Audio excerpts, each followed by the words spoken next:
ahoy and g'day once again to ye mateys! I be your decidedly cheerful and charmingly careworn DM, Josh the Pirate, and it brings me more excitement than juggling chainsaws while standing in a hammock to welcome you back to Corsair's Cove for our 27-hour International Talk Like Josh the Pirate Charity Marathon stream. Above me, I have me hearty crew, the awesome Aaron from Wooten Forge, the smashing Shannon Roby, the Machiavellian Mike Moans, and the keen-eyed Kate O'Sullivan. So let's talk about these lovely folks and who they are going to be playing. Guys, tell me about yourselves. Let's start at the beginning. Shannon, who the absolute heck are you? Hello, everybody. I am Shannon, SRB25 on all social medias. I am the community manager for Paradise Productions. I also play Scarlet in our Monday night streams, which is coming to an end in like 3 weeks, which is so sad, but it's going to be great. We'd love to have you over there. Today, should I say who I'm playing today? Yes, or please wait? do. We can get into the descriptions later, but tell us a little bit of who and what. Great. Today I will be playing Lane, our Way of the Drunken Master Monk who likes a good scrap. Love it. Excellent. Aaron, who the absolute heck are you? Oh, hey everyone, I'm Aaron. So I run Wooten Forge Gaming Accessories. We make awesome D&D products out of beautiful Australian and exotic hardwoods like Josh is holding up there. Today I will be playing Willet, the dead-eyed Durton. He's a salty old sea dog, just along for the ride and to tell stories and to complain about various things. I love it. I love the character voice you've chosen for him as well. That sounds great. Thank you. Thank you very much. And Mike, who the absolute heck are you? Hi guys, I'm Mike Moans. I'm a miniature painter from Manchester, England, and tonight I'm going to be bringing back an old fan favourite, Thaddeus Flange, but today he will be the seafaring seductionist, not the gentleman seductionist, so eyes up. Blended. And Kate, who the absolute heck are you, and what do you do? Hello, I am Kate. I am an actor, performer, science communicator, and general doer of things. I am Potentia over on Dungeons and Doctorates, and I have just joined the team over at Meeples and Dragons. Shameless product placement, shameless product placement. For their new online stream, Radiant Shadows, which is every 2 weeks on Saturday nights. We played last night, and it was grand. And today, I'm playing Anya Subtle Rackham, the eloquent bard, and we shall see what that means. There are instruments within reach. We shall see where the night takes us. I love it. Brilliant. Yes, I tuned into Radiant Shadows my own self for a little bit of it, and thoroughly derailed chat by mentioning meth. Just sparkle cookies, man. It's fine. It's I was like, wow, I have spoiled this. It's okay. You started it. We ended way worse. It's all good. It's not you. It was us. And mesdames et messieurs, dames und herren and beings of indeterminate gender and persuasion, I be Josh the Pirate, and you can find me here on my channel, Corsair's Cove, where I run D&D a lot. But you know that because you've done that already. Good job. Keep doing it. Hey, Castellan, you bloody champion. How you going, mate? Yes. You can find me here doing D&D related things. I run a couple of Humblewood campaigns in the same contiguous world. We are coming rapidly up on 80 episodes in that world across 3 different campaign groups. The end of this stream, the final game of this stream, will be the penultimate episode of Midnight and Madness, which is very exciting. And then Thursday night, we will be starting back up Monsters and Magic. So more Humblewood shenanigans there. We also have Tactics Tuesday. Tomorrow's Tactics Tuesday may not be a thing, but just because I will probably be extremely tired. But we will need to do at least a short one to announce all the winners of the wonderful prizes, which brings me neatly to our incredible sponsors. We have 4 wonderful sponsors who have joined us for this charity today. Wooten Forge, Roll With Advantage, Meeples and Dragons, and Mike Moans have all donated to the prize pool, and every 5 Australian dollary dues that you donate gets you a chance to win. We have 4 stemless wine glasses, each embossed with a different... a different class design on them. There is a sorcerer, a barbarian, a druid, and a artificer. That's the one. Meeples, that's the word I needed. There you go. And links to all of their beautiful things can be found there. Wooten Forge have donated a She-Oak Dice Keeper and a She-Oak Adventurer's Kit. Or Adventurer's Box. Adventurer's Chest? Adventurer's Chest. I have either cursed them or blessed them. You'll see. Those two are absolutely gorgeous things. The grain in the wood is really pretty on the She-Oak. I hadn't seen any of that before. Mike Moans, the splendid human being himself, has donated a... Mike, tell me about it. You know a little bit more about Fights and Fancy than I do. So Fights and Fancy is run by a team of 2 local ladies to Manchester. They're an absolutely wonderful group who make products for D&D that kind of reshape D&D as you know it to a new player. So if you've got an overwhelming character sheet, they've got a better version of that. It's very beneficial to artists. It's got character journals, wild shape guides, initiative trackers, every resource you will need as a Willow, please. They want to focus on me for 2 seconds. They get all of the things you need as a new player in one nice little artist journal. It's all hand bound, absolutely amazing. So there will be a notebook, a player character sheet journal, and some stickers and some other gubbins thrown in, as well as a Mike Moans bundle as well. And Willow's fur, because it gets everywhere. Of course. And the last group are Roll with Advantage. I roll with Advantage dice pretty much whenever I kill a player. It's done with Roll with Advantage dice. They are incredible people as well. A Queensland-based company. No. Is Meeples Queensland or is Roll with Advantage? Meeples is Queensland. That's right. Meeples All right. is Roll with Queensland. Advantage is Melbourne then. So Victoria-based group, all female-led, and they make beautiful dice. They have sent us 11 sets of gorgeous dice and some crazy lovely stickers as well. So fairly comprehensive prize pool there, something up around the 20 prize mark. It's really, really cool. So yes, donations there would be gratefully received. Exclamation mark donations in chat is where to send them. We have already raised nearly about 15-20% of our goal, which is really exciting. And if we can smash through that goal, that'd be cool too. Now, I do need to mention what we're actually raising money for, because it's all well and good. It's like, we're doing charity prizes! But the people who are actually raising the money for are the real heroes.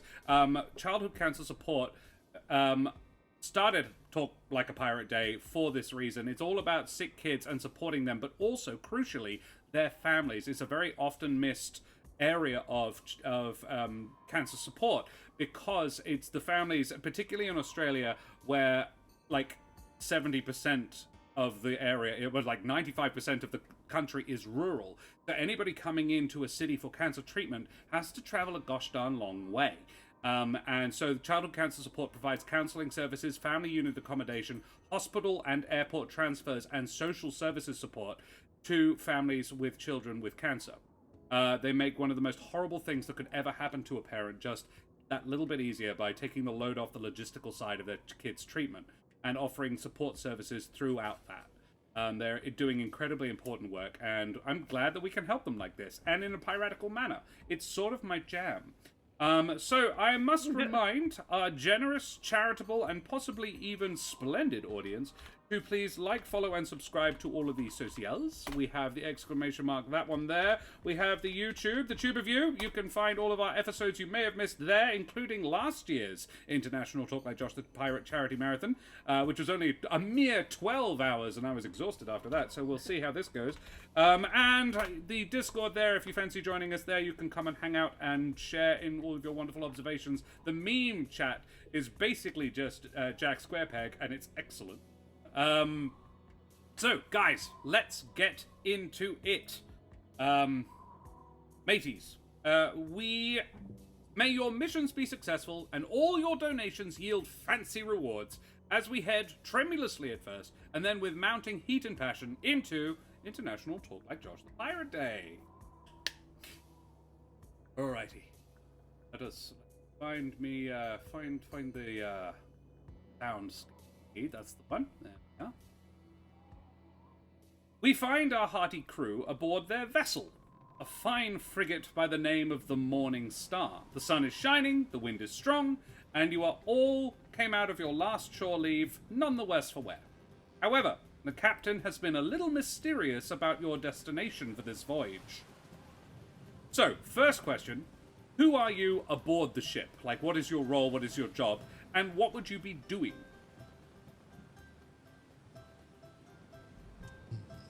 Well, traditionally, Thaddeus would probably slack. Think pina colada in hand. He's looking at retirement and he's thinking, nah, this is not a day for work. This is the sea. I'm loving this. All right. So, just hanging out on the bow, watching the waves, lying in a hammock made of just a coiled rope. Catching the sea foam in his chest hair. That sounds about right. Yeah, alrighty. Excellent. So Thaddeus is up at the front of the ship. What is his role? What is his job, normally? Position-wise? Would he be an officer, or is he just part of the crew? He's been a senior officer in various armies before, so he probably would have some level of control and responsibility. But does he take it seriously? Not as much as he used to do. Right. Very well. Cool. So he's just chilling out on the bow, watching the sea foam gather in his chest hair. How about... I mean, actually, I'm not even up on the names of these characters. Aaron, what's your character doing? My character, Willett. That's right. I believe he would be... does the ship have a crow's nest or something like that? Yep. Yeah? All right, I think he'd be up in the crow's nest, just sitting on a little stool with his macaw Sean on his left shoulder.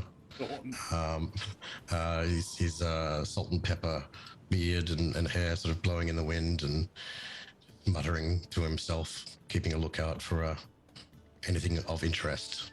Very well. Jane? Shannon, rather? Lane? A combination of Shane? both. Yeah. Lane. I like to think of Lane as a Jane of all trades. She's part of the crew, just kind of like easily the youngest on there. You can usually find her, hanging out in the masts, in the ropes and sails and things, just always looking out into the distance, just loving adventure, and she'll do anything to help wherever help is needed. She'll go help. Amazing. Cool. Also, some serious shout outs, because the donations just shot up to $540, putting us over a quarter of our way there. Pixie Winkwonk for the big money, though. New top donor, Pixie Winkwonk. You bloody champion. There is a request for some Anne Hathaway stuff, though, because she Anne Hathaway will.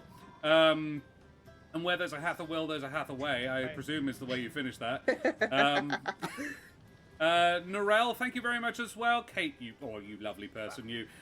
D-Rab, shine brightly, amazing. You filthy lurker, you. There's also an anonymous $50. And Castellan, good to know, for the kids. On you, all of you, you wonderful human beings. Thank you so much. Yes, make sure, I think I know how to contact most of you guys, so keep your eyes peeled in your internet whispers for any news about possible victories of the prize pool. Amazing. This is going exceedingly well. Thank you very much, everybody. Kate, what would your character be doing? I think Anya's sort of slung herself between a couple of cannons up on deck. Just chilling out, restringing, making sure everything's in tune. To sing some things on the waves once we work out where we're going. Splendid. Alrighty. Well, Thaddeus, Anya, both of you are approached by the same crewman, one after the other. He's he's a salty old dog, and he often brings. He's sort of.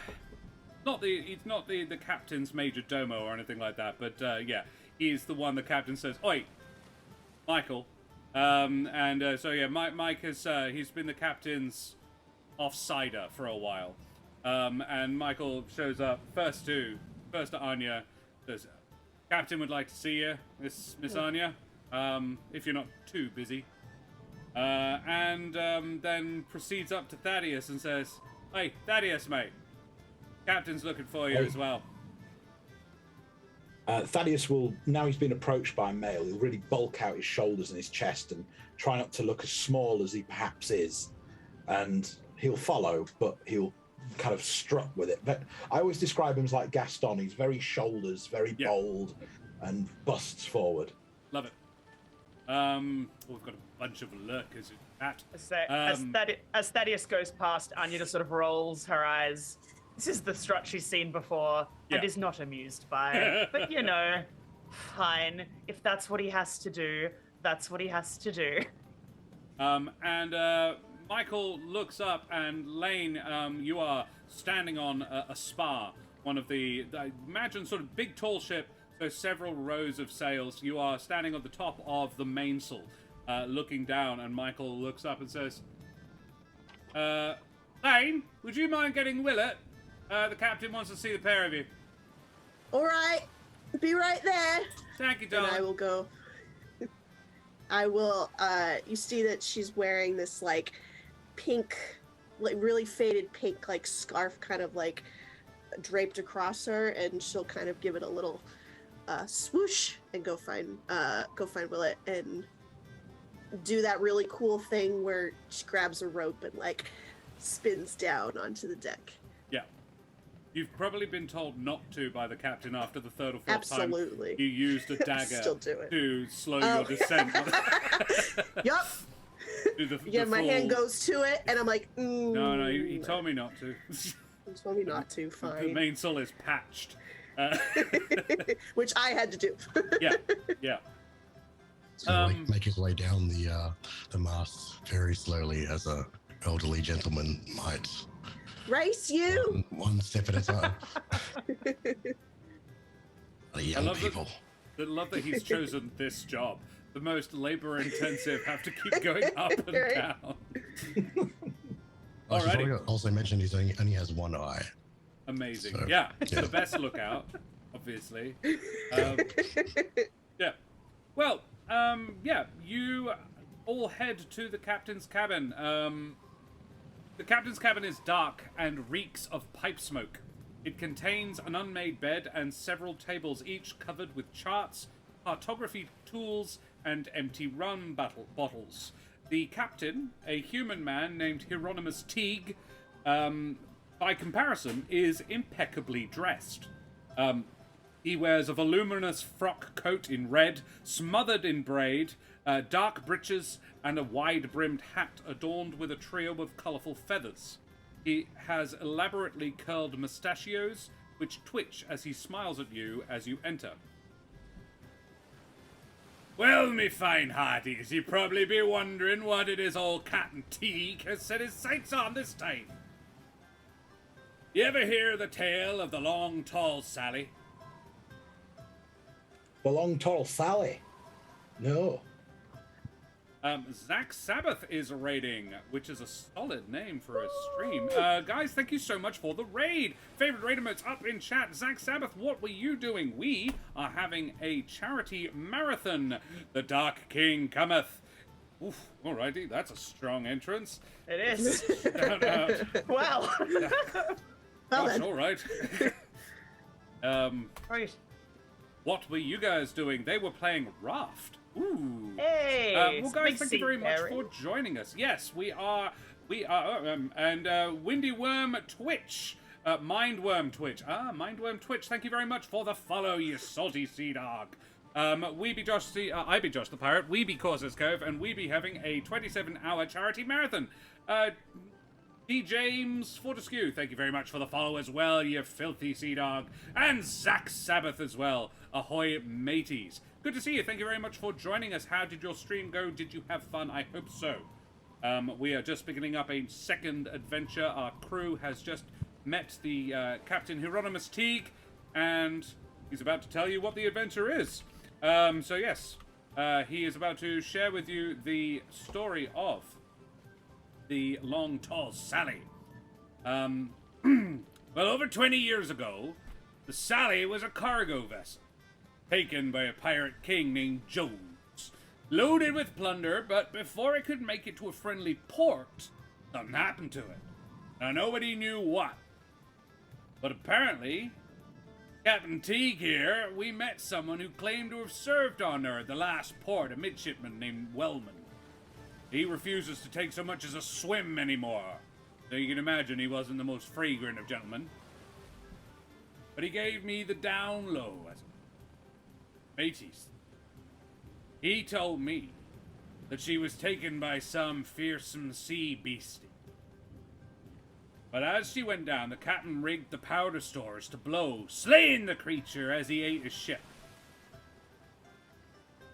Now that means that this monster's corpse is ripe for plunder, and absolutely full to the gills with it. So, it's taken a bit of work, but I figured out the place where the local confluence would be. Dangerous spot, but an easy score for a capable crew like us. Zach Sabbath, sorry to love and leave, but you are very welcome. Having a good luck. Thank you very much for the raid, you champion.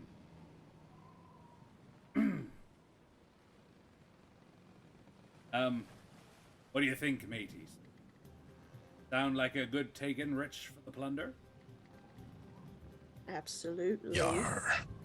That'll be a good story. That it will be as raises well. one eyebrow. Ought to be enough for you to retire on, Thaddeus. Hey, get my own vessel. Some little holiday time from me. I'm down for that. All right, then. Well, back to your stations, mateys. When we get there, you'll be the primary exploration crew. I'll take a secondary lot, see if we can't explore together, but see what we can find, and shall we, lads and lasses? I'll let you Yeah, down, just an Captain. eyebrow. I know you won't. Okay. So, it is, he would show anybody who's interested. A conflux is where several currents meet. It tends to be, there's one in the middle of the Atlantic, that is basically just an enormous island of floating plastic detritus. It's really quite upsetting. And there's a Dutch chap who is worked out a way to make it all gather itself together in a giant ball, so that it can be safely towed in. But it's a horrible thing. Well, he's found one in the charts. And, yes, after several weeks at sea, you spot... in fact, no, who would be in the... it would be Willett. Can you make me a perception check, Willett, please? Ooh, first Hell roll. yeah. First roll of the day. All right. Woo. That'd be an 18, Captain. An 18. Very nice. Plus 8. Hey, Thamio, good to see you, my friend. Yes. Willett, after several weeks at sea, you spot a white shape on the horizon. A small mountain by the look of it. But with an 18, you would notice it is a slightly odd shape. As in, bit of a weird shape for a mountain. It's very much the only... It's from where you are, looking down the telescope with the single eye, all you can make out is this little white lump sticking out of the ocean. You're like, well, that's a something. It's worth a look. Well, I know, I'll Tony, doesn't it? We have some sort of bell or something up there. I'll ring the bell. Captain, I found a lump. A lump, says ye. Then a look, says I, we need.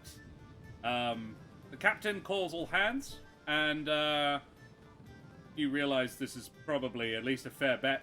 You're probably thinking, like the captain has been saying for a few days, he thinks we're getting to the right place. So, as you approach, the water is filled with detritus. All manner of flotsam, including the wrecks of dozens of ships. You're on your own with Thaddeus. Alrighty, noted.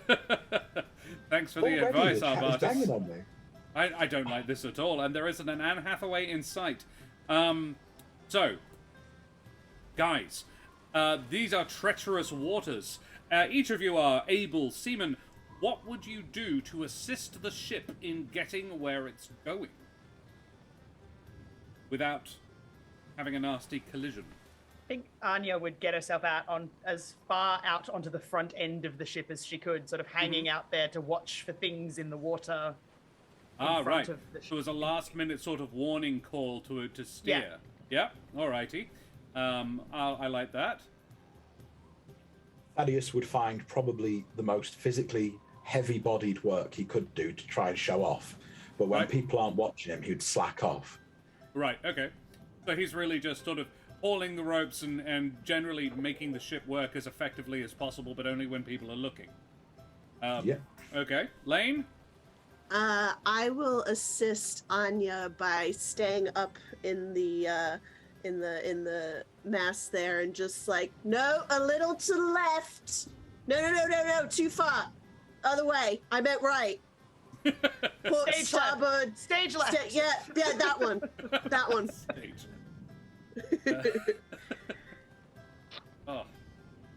We've got some more donations as well. Thank you very much, you bloody champions. Mike, you generous old soul, you. And D&D Star something. Thank you very much as well, you bloody champions. Yes, as was noted, nearly a third of the way to our goal. Let's just smash this. Why not? Awesome work, guys. Your other left. Alrighty, so we've got 2 spotters, which basically, Willett, what do you do? Well, spotting is kind of my thing. Maybe I'll send Sean out to scout a little bit. I like it. Can you communicate with Sean in a meaningful way? He's my familiar. I like it. All right. Cool. So, what ability check would you make to assist with the task that you are performing? D&D Star Shinobi. That was directional dyslexia in my bones. I want to say, Mike, I really enjoyed, because you said to me you had your one of those D&D books that you're talking about from Fights and Fancy printed in blue for a dyslexic player, and I thought that's excellent. I really love that. Anything to help you. They're so good. They're all about entry-level D&D. So if they can make one little change, bolden the print, anything like that, might take them a couple more days because it's not off the batch, but they'll sort it out. They're really good. I met with them for the first time yesterday, and they took every opportunity to embarrass me in front of other people because I told them about my character today, and they went, "You could do with humbling." Okay. Alrighty. Brilliant. So, yeah, what checks would you make to make these to try and do this?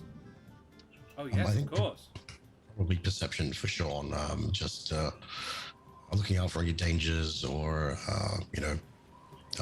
like coral or anything that might sort of put the ship in danger. Very well. Yeah, perception check, please. It can be the same check as somebody else as well. I'm not saying like, right, that's perception. What? No one's allowed that anymore. I was going to say, like, your call between investigation and perception, I know what I'd prefer, but those two things are... I'm okay with you making a case for whatever you'd prefer. I mean, investigation I'd prefer, because she's up close. She's not, like, sure. That makes from a distance. That is where I would have lent. Yeah? So, yeah, let's do investigation.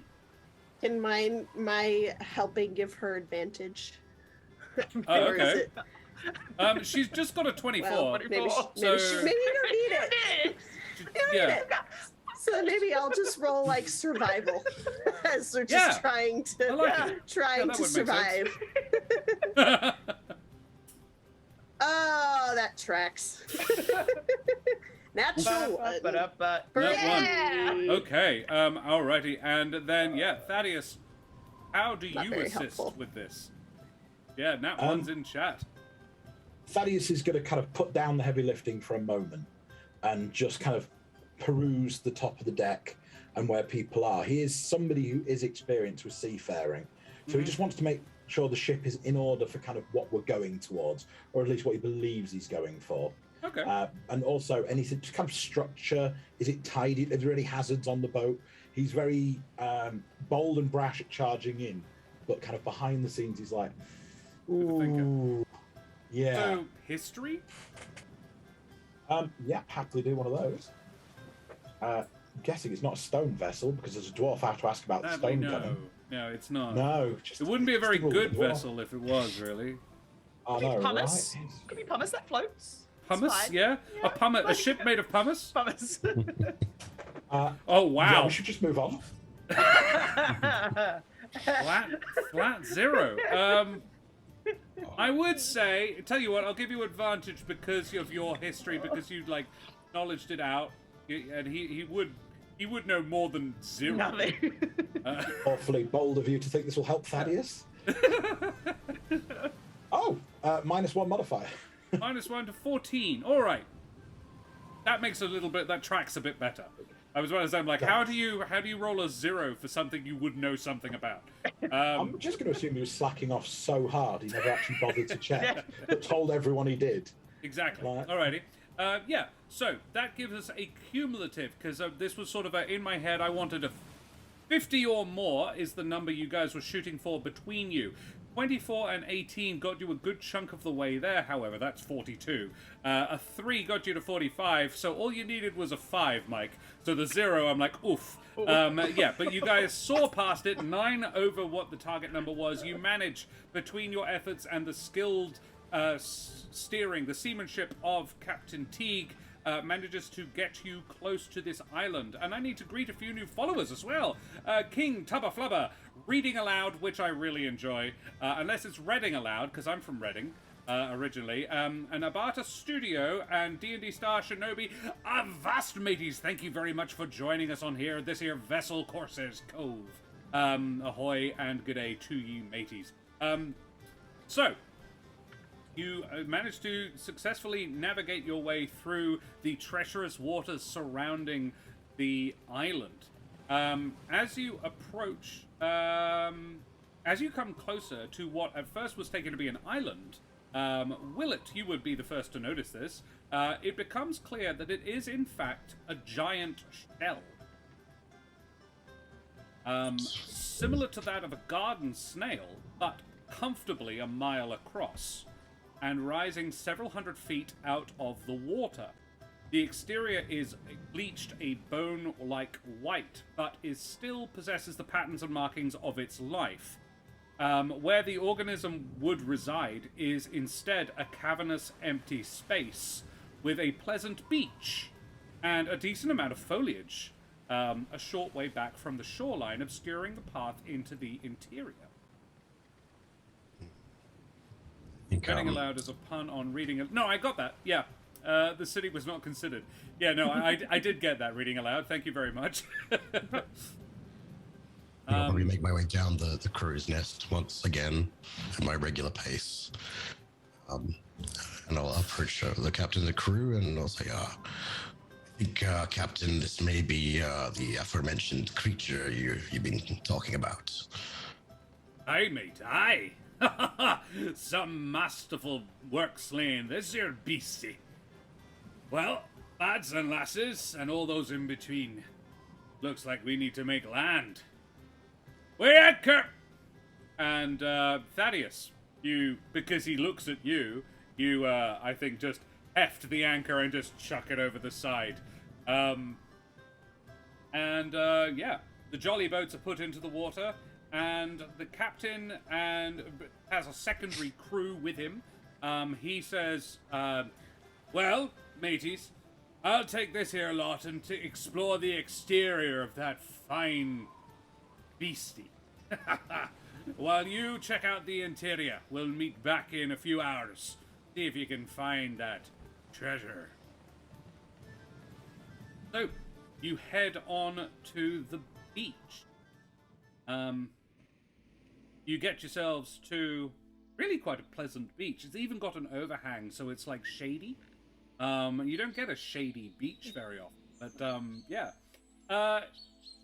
The description of this included the fact that it was over 20 years ago that this thing was killed, so it actually doesn't even smell anymore. The currents seem to have washed up an awful lot of stuff. The beach is a little, like, covered in flotsam and jetsam, but it is quite a pleasant sandy beach, including trees and such like. There is a good old stand of palm trees and fronds.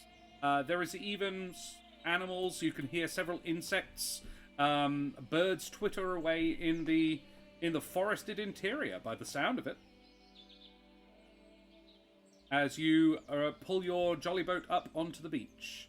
The captain is going to do a circumnavigation of the thing in his before he decides where to make landfall. What would you do?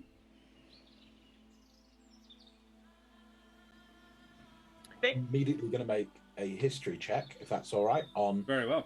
Am I kind of familiar with any legend of structures or anything vaguely resembling a giant snail? You don't live this big and large without being noticed. Alrighty, make me a history check. Would happily take nature if you think that's more appropriate. If whichever you favour, really, I think. Thaddeus is a natural disaster anyway, so let's just see how this lands. That's not through. How is a dwarf -1 on both? Apparently I don't live long enough to see the world. Nope. Alrighty. Yeah, you have not... Oh, no. Yeah, you've never heard of anything like this before, unfortunately. You've heard of a few bits and pieces of like large sea-dwelling creatures, but never anything this big. So yeah, that's pretty much all you have on that. I think Anya would have a look at like some of the detritus, see if there's any like boat names or anything that she's heard tell of in tales in taverns and such like from other bards that have ended up on boats or things of that nature. Yeah, cool. Which is probably history, but I can't think of anything that it's better aligned with. No worries. Sure, you do that. Love, but not much better. You can do an investigation check of the actual wreckage as well, if you like. You have never heard of any... so, like, you'd find some ship names, but you wouldn't necessarily know of them, basically, is the trick. Man. Roll the bones. A 13. You do find a couple of... you would find a figurehead. A carved figurehead. The figurehead is... It is a humanoid shape,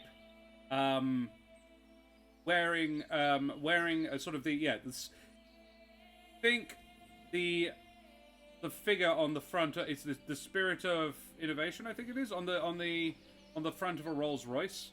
That. Oh yeah. But it's a raccoon. Okay. But dressed in the sort of the flowing Grecian style gown, with a sword. Out. The sword arm has snapped off at the wrist, unfortunately. On a piece of the wood, you catch the second half of the wreckage, the name of the wreckage. You see a light, as in something a light. You can't tell what the rest of the name would have been, though. In fact, no, it would be Terlight. Okay.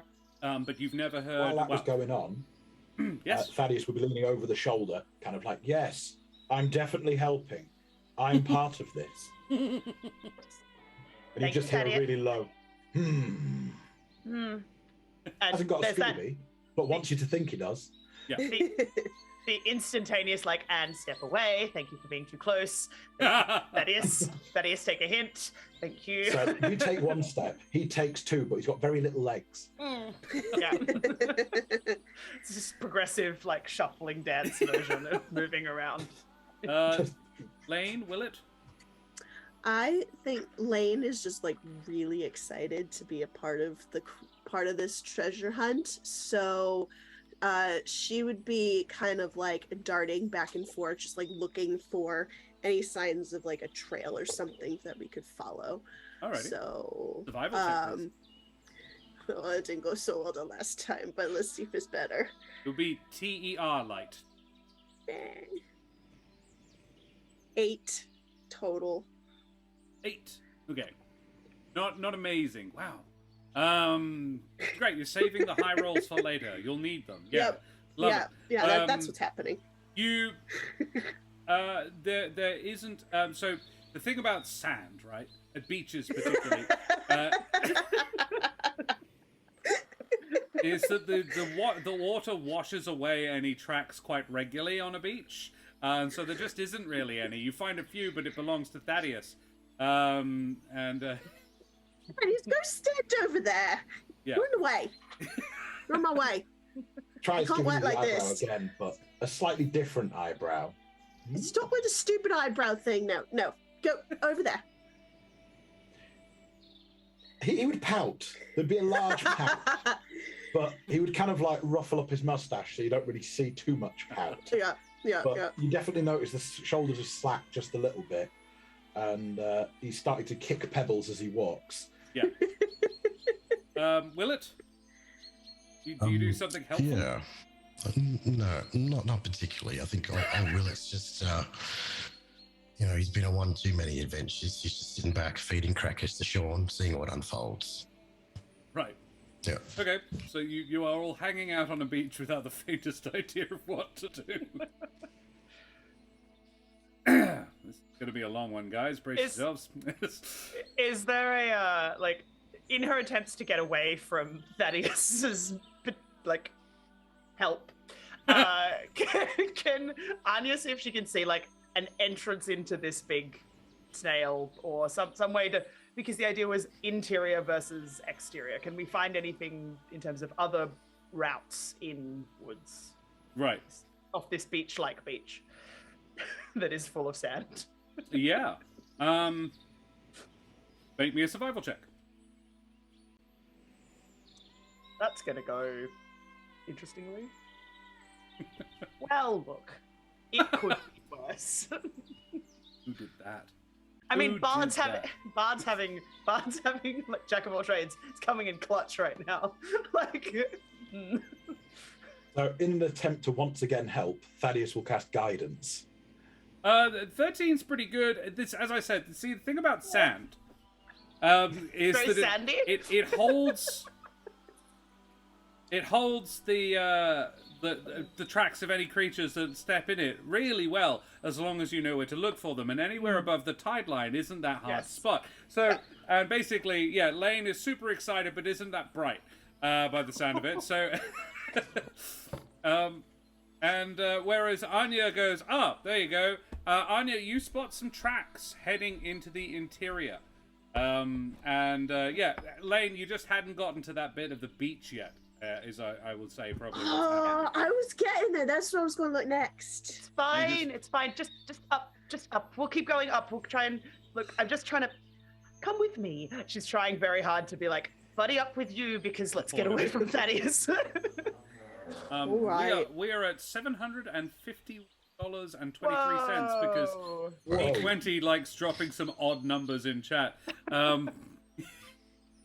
Noted. Excellent. Thank you very much, D20, you bloody champion, and Ellie B as well, you special human being. Thank you. Thanks, Ellen. Very, very kind and generous. Congratulations on your entries into the giveaway. So I'll do what I can, D20. I can't promise anything. Okay. He's asked for something specific in his donation. I will see what I can do. Yeah. I was like, I see what I can do, probably. I can see what I can do. All right. You make your way into the interior of the island. I presume. You found a track, so you follow it, yes? What would your marching order be? I'm definitely trying to be in the front, but I don't know if anybody else is going to let me. I might need a buddy. Anya is putting herself boulder between. Okay, Anya is putting herself between Thaddeus and Lane in a protective mothering type instinct to keep Thaddeus away from the young one. In response, Thaddeus will boulder forward as he would do, but then mutter under his breath, "This isn't the only shady beach," and then fall back into the party a little disgruntled at maybe this attitude. he has not noticed is directed towards his behavior. Noted. So Anya is in front. Lane would be in front. Anya is between Lane and Thaddeus, and Willett is bringing up the rear, feeding the occasional cracker to. Urgently, yes. I think Willett's just sick and tired of all these young adventurers pushing him around. He's just. Come on, Granddad. Time. What do you say? It's like, come on, Granddad, let's go. Keep up. The young people. I'm coming. Alrighty, please make me. Alright, so hang on.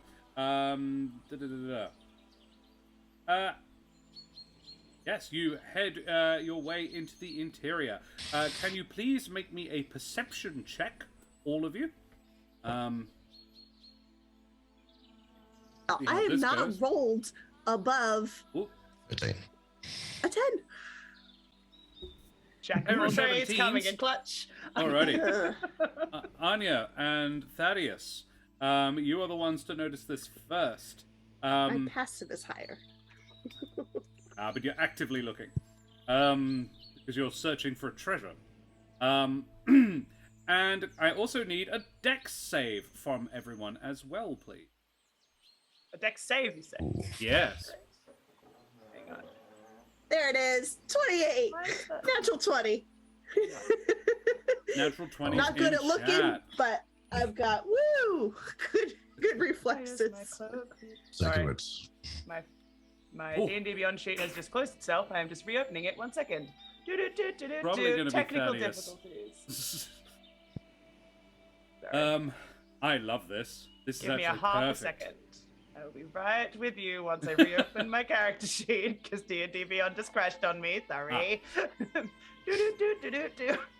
Alrighty. So, you head deeper into the shell. As you do, the trees close in around you, and you could easily mistake your location as a forest in a more convivial climb. After a couple of minutes bush bashing, however, Thaddeus and Anya, you hear noises from... Well, I will stop actually there for a moment, because Thaddeus, after a couple of minutes of bush bashing, you find your feet stuck. You have wandered through. There's so much foliage around. You're just sort of just muscling your way through, and then you find yourself. Your feet have basically just gotten tangled completely in a patch of mushrooms. There is a broad. All of these mushrooms have quite broad tops, brown, leathery tops. And yeah, you are just stuck to them. Like they are covered in glue, stuck. Aaron, you have an inspiration from the Lorite. Thank you very much, Ardana. Thank you very much. Not much room to move. Exactly. Gaze, I may be a bit stuck. Not that kind of mushroom. Just a bit. Anya just turns around exasperated. Just You see him up to his shins in mushrooms. They're not small. And they have, you could try to free yourself if you like, Thaddeus. It would be a strength check to do so. But yeah, you are a little bit stuck. I'm going to ideally, I want to check around, make sure nothing is kind of noticed I'm stuck before I try and break out. Very well. Are you stuck? No. Well, then come on. Perception or survival, your choice. I'll go with perception. 14. It does not appear beyond your companions that anyone has noticed you are stuck. Very well. In that case, he is... he's going to cast Thaumaturgy. Ooh. And he's going to sparkle his eyes as he tries to break out the mushrooms to try and look a little bit more impressive than just an idiot who may be stuck. Right. Love it. Excellent. So, strength check. Sorry, athletics? Athletics is fine, yeah. 17. You managed to, Thaddeus, you are very successful. You do manage to free yourselves, your eyes gleaming as you just rip your feet from these. However, as you do, basically just shatter these, the couple of mushrooms that have stuck themselves to you. A cloud of spores adds to this flair and pizzazz of you freeing yourself, and this sort of mild cloud appears around you as you step from it. Your chest hairs now covered in just little bits of spores of these mushrooms as well. You get yourself free relatively easily. You got a little something. Turn around. A little something there in your eye, just so you know. He's going to turn around and lock eyes with you and go, man. And just pose like he's on some kind of boy band cover. And it makes no sense to anyone, but he looks really proud of himself. Yep. As he flexes that way, just another cloud of spores just sort of dust off him and fall to the ground. Heading on a little bit further, you, Thaddeus and Anya, I think Anya will probably hear it first, but Thaddeus catches it very quickly afterward. You hear noises from up ahead. Sounds like chatter. Anya would do the like soccer mum save of the people behind and like grab Lane by the back, just like to stop to listen to hear what she thinks it is. Like, is it a conversation between a large group of people, a small group of people, someone talking to themselves like Thaddeus? What kind of group size is? Okay. Does it feel like? A perception check. Sure. Nope. No, not so much. No. Nope. It's hard to make out, mostly because they aren't talking in any language you can really understand. There are, you would be able to tell that there are several, but it's more sort of the hubbub of a village, like, a hubbub of a small to medium-sized group of people. Be about as good as you get with an 8. Yeah. Sounds like people. Do we want to keep going? Or does someone know how to be quiet? Like looking back at Thaddeus in a like shush. Ooh, just raises his hand. I'm pretty good at being quiet. What did you say? She does that thing about I was about to explain, and then you know what? Doesn't matter. He's being quiet anyway. It's fine. It's fine. It's just fine. Does the chatter sound like goblins by any chance? Ooh, make a perception check. Listen for goblins. Listen for the goblins. Perception 21. It has a similar sort of timbre to it. The voices do have that kind of tone, but they ain't speaking goblin. Okay, that's why I was asking, because I speak goblin. No, definitely. Okay. You hear the occasional word of common in it. It just seems really debased. I don't know what they're saying. Do you want me to go look? Thaddeus will just go on, dear, go check, and then we'll put hand on the shoulder and cast guidance and be like, my light will be with you. Thank you. All right. Anya looks unimpressed at him, like touching anyone else. Essentially touching. I feel that needs clarifying with him. Oh, it's not sensual, or it was sensual? Consensually sensual. Yeah. Stealth? Yes.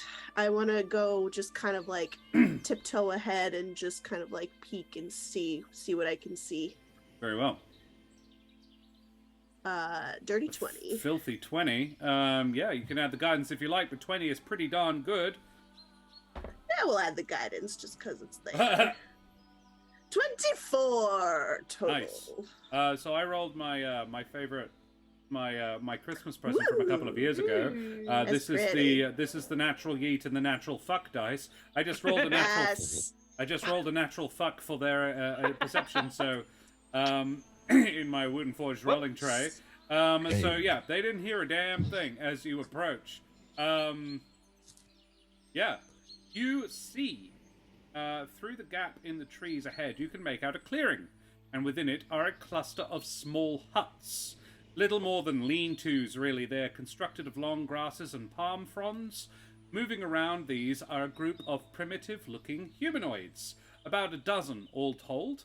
They are all thin to the point of skeletal, and wear little beyond filthy wraps of uncured leather. Among them, what you would take for children wrestle and play, mostly just ignored by the adults. They also have uniformly sharp-pointed, as in the adults do. The little ones is harder to tell. Right. I will take this all in, and then I'll go back to my crew and report and say, do you think we should make some new friends? Maybe they know something about the treasure. What do you think? What sort of friends? I friends. Oh. We just go in and just say, hi, we're looking for treasure. Know anything about it? No? Okay. Have a nice day. Yeah, let's do it. Great. Who's going with me? I'm great at talking to people. They're going to love me. And again, the bouldering shoulders come out. And right, if let's he does go. Move, every time I move, you will hear heavy armor. So I'm assuming the party is aware there is a slight chingling dwarf following you. Probably why the soccer mom saved when she heard the people. Yeah. No. Yeah. Okay. So I'll again, having already done kind of guidance and encouraged others to go first, Thaddeus will just vaguely gesture, like, on your way. All right. And then, so I guess Lane will just, go back the way she came, but this time not being stealthy and just be like, hello. Oh. You do that. Does everybody sort of follow along? Yes. And he's back like, I thought the bard is deciding not to go and talk to people. Yeah, right. It's like, cool. Okay, yeah. As you burst from the foliage, the face of basically every single individual in this little encampment turn to you and uniformly go. All of the little ones take one look at you and then run away into the underbrush on the far side of the clearing. However, the adults don't seem. You've taken them rather by surprise, but they don't seem to be frightened exactly. I got hands up, no weapons. Although my hands are my weapons. Right. But they don't know that. Bard looks down at dagger and rapier going, well, I'm not giving these up. As you come in and they hiss, sort of a few of them, the teeth are points, every single one. They look a little human, but yeah, closer to, they are really not. Is that how we greet? Do we hiss? As you do that, a few of them are like, it looks like more threatening. You could insight if you want. Sure, why not? Dirty 20 again. Yeah, no. They feel threatened by what you're doing, and maybe you shouldn't. Sorry. Anya's gonna try and pantomime like, we are looking for treasure. With, like, fully knowing she didn't understand what they were saying before, so this is not a language she speaks. She's going for full bad high school acting, talking to people. Out of mild curiosity, who speaks what? I will see Dwarvish that goblin. pantomime. Oh, sorry. Good question. Common, Dwarvish, and Elvish. Uh-huh. It's not gonna help. Which is why I can understand what Thaddeus is saying when he's trying to say things he shouldn't be saying. Me too. Barely speak common. And Common Dwarvish and Thieves can't. Ooh. I'm trying to find it on my character sheet. It's been a while. D&D Dwarven, Beyond on the common. left. On the left. Oh, there we are. Down the bottom. Yeah, common and dwarvish. Okay, interesting. Yeah. One of them is a little taller than the others We are and looking dressed for a little bit more treasure. fancily. They wear a headdress of woven reeds that has a sort of a big plume coming up the back of their head. None of them have any hair. The skulls are all bald, with the exception like the occasional, but it looks like the hair has long since fallen out. And this one sort of comes up to you quite not right up in your personal space, but like examines you carefully, watches what you're doing, and says, "What here for?" Treasure. I'll pull out a coin and point. Yeah, and just like Okay. Thaddeus would like to make an insight check. Yeah. I'm kind of looking for at the hands mostly. Uh-huh. Do they look like they work with their hands? Do they look like they're kind of sharp and misshapen? Thaddeus yeah. comes from a line of soldiers and sailors, so he knows that hands tell an awful lot of story. Sure. Assuming they have hands. They do have hands. See, Thaddeus. Thaddeus doesn't even know they've got hands. Thaddeus is having a day. Boy, He hands. is having a day. I will still like the hands end visibly in claws. Like the nails have grown out to proper claws.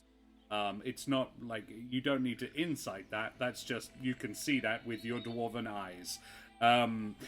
But Such impeccable dwarven eyes. But what they do with those hands is anybody's guess. Well, it's not yours. Yeah. Just got my hand on my rapier. I don't like the look of these folk. Yeah. This one turns and sees that Willet, and says, "We tell of treasure. What you give?" Sean, you can have him. Yeah, him. Yep, good. Yep. The bird, as in the parrot. I'll sort of bring him out on my arm so you can have a look. I thought I was being sold then. There is they are all clearly like this good trade. Very good. He's the best. How is Sean about this? I mean, Sean's a bird, so I'm Okay. sure, I'm not, But this He's isn't a this isn't an intelligent Sure. creature particularly. It does what you Something tell like- it to because it's magical, but not because it's smart. Okay. Yeah, the parrot's like, yeah, looks like I'm gonna get eaten again. We've done this trick before. It's Because just that's gonna clearly cost us what's in going the to end. happen, and he's just going to unsummon you as soon as he goes away. All right, yeah, they make me a persuasion check. Will it? okay. Oh wow, The 21. 21. Nice. Yeah, the leader of this tribe goes, "I trade for pretty bird. Treasure further in, up inside cave. Many," and he points at the coin. Which is "But be good. careful. Island not safe. That why we here outside Deep in, more chamber, more cave. Scary. Danger place. It's funny because he doesn't look scared. But then he's not going inside. Give bird now. Smiling. You can make checks if you want. Say, why danger? Why danger place? Creature, thing living, Big, small? big. Me big or big. like bigger?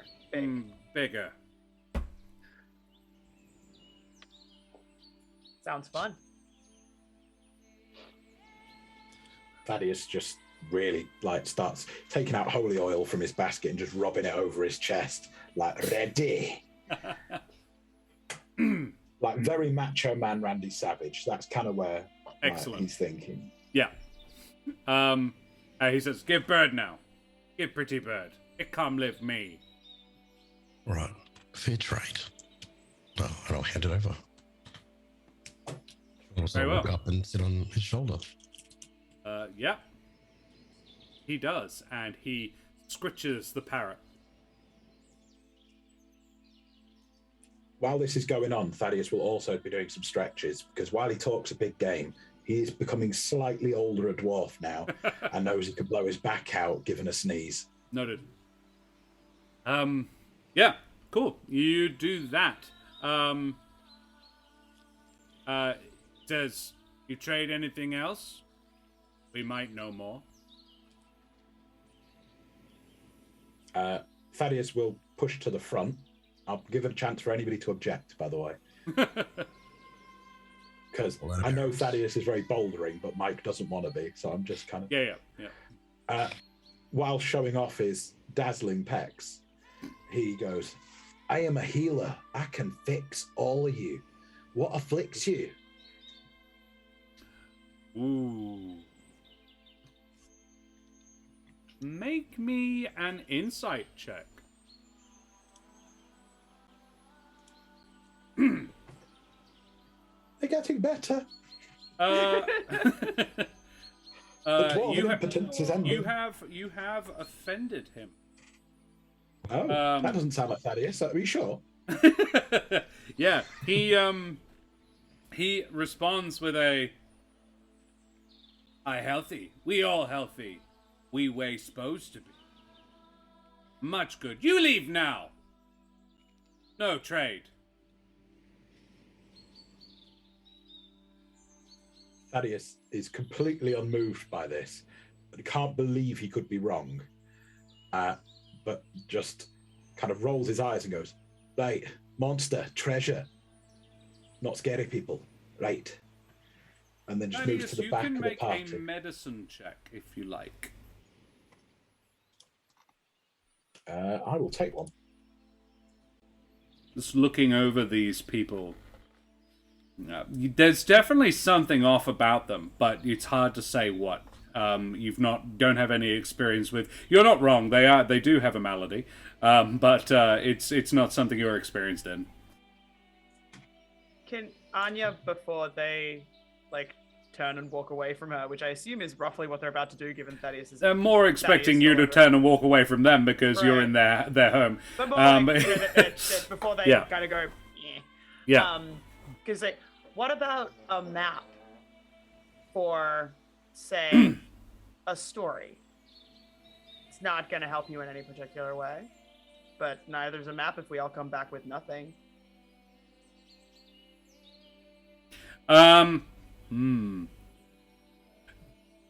This is quite a high DC because Thaddeus has offended them, but you may try. Yeah. Persuasion. Guidance. Because Thaddeus feels bad. Okay. Quietly, doesn't show The it. sun glitters off Thaddeus's pecs. That's not including the guidance yet. Yeah.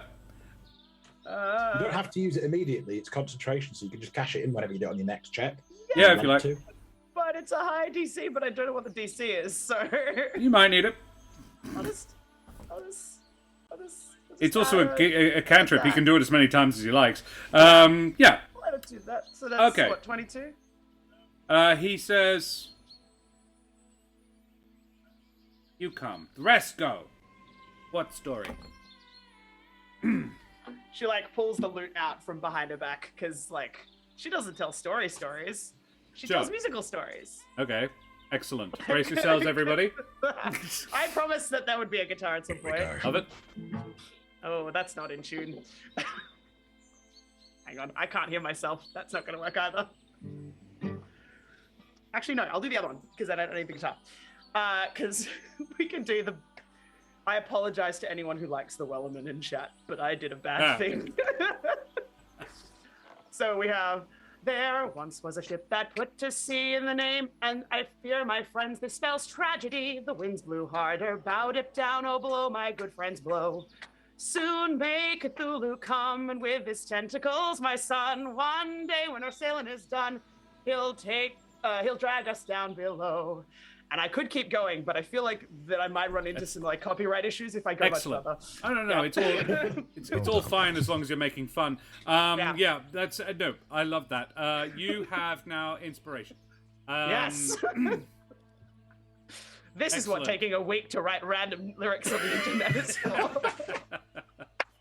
There is guitar ones for later. I have 4 lined up in my brain. If people decide to do excellent amounts of donations, I might bust another one out later. Oof, all right, noted. Cool. Yeah. He says he takes a stick, and in the dirt on the ground, he draws a spiral. It's like a slowly decreasing spiral. And marks off where 2 chambers would be. Basically, you can tell this is the a rough layout of where the snail. And then he plants the stick in the middle of it, in the middle of the back of the 3rd chamber, and says, "Treasure there. You find. Good story." More later. And she's gonna like sketch down what that map looked like on. Sure. It's It's not a particularly complicated map. No. The map would indicate there is really only one way forward is forward. Yeah. But more so that she's got it for later for like how many things down they've got to go and her own brain. Love it. Excellent work. Alrighty, yes. You proceed along. So the space you are in is like there is a roof over you. The shell arcs high above. The sort of you feel like this thing probably has its own, obviously has its own ecosystem. That's how big it is. And up ahead, you can see the way through to the next chamber after you travel a little way beyond the village. But it narrows to just a few meters wide. Can I have perception checks, please?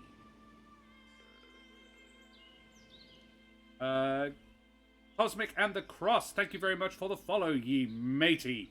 You splendid chap. 23, 22, 16. Lane and Willett, you both, as you are sort of making your way through the bushes, you can see the entrance. You can see the entrance to the next chamber a little ways ahead, probably sort of 30 foot. A couple of 100 feet away. But around you, you can hear rustling in the bushes and trees around you. Hard to spot. It is very dense foliage. But, yeah, you are being hunted. Did you guys hear that? Yeah, I do. Anya's walking around humming her own song to herself. Probably. Then I'll do the Wellerman, soccer actually. Bob thing. For the first time, Thaddeus is quiet. Something's out there. Only time. Something's watching us. We're being hunted. That's exciting. I'll summon Sean back at this stage. Yeah. Oh no. They're gonna be mad.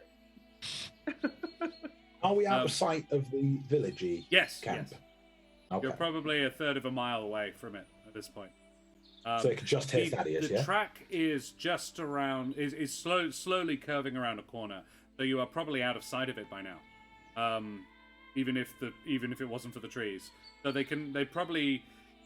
This place it's still too big to really be echoey even. So yeah, no major issue at all. They probably don't even hear Thaddeus. But yes, what do you do? I'll keep an eye out, so to speak.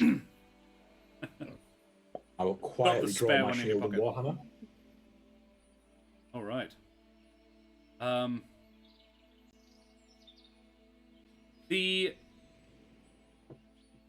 think your ears are all pricked now.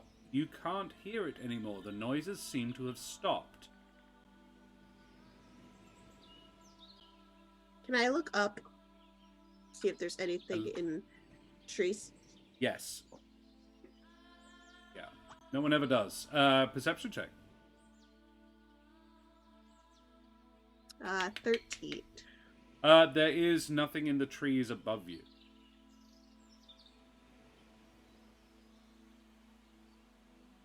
All they can hear is Thaddeus would attempt to keep himself quiet and limit his movement because he's very jingly.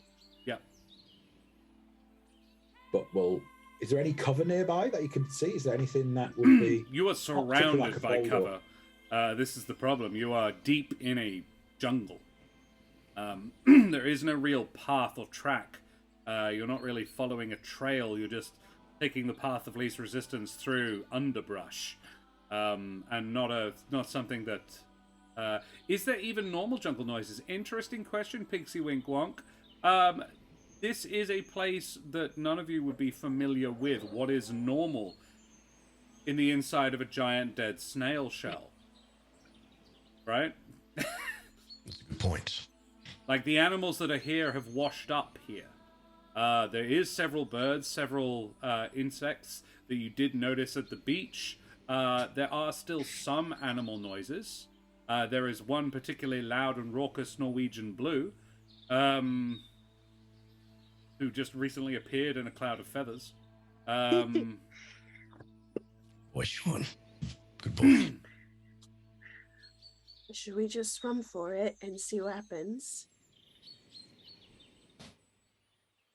And Thaddeus is going to look around for like a stick or a rock and just throw it in a direction as far as he can and see what happens.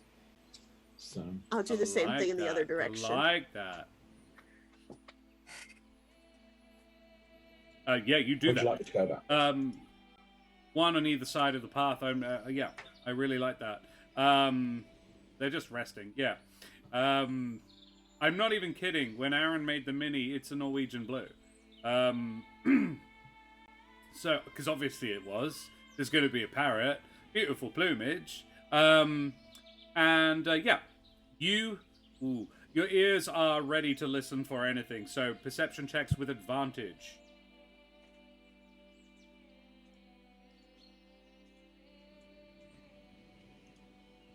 Take the 23.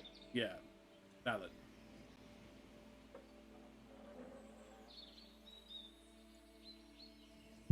To the right-hand side of you, you hear a rustling, as in, it sounds like little feet.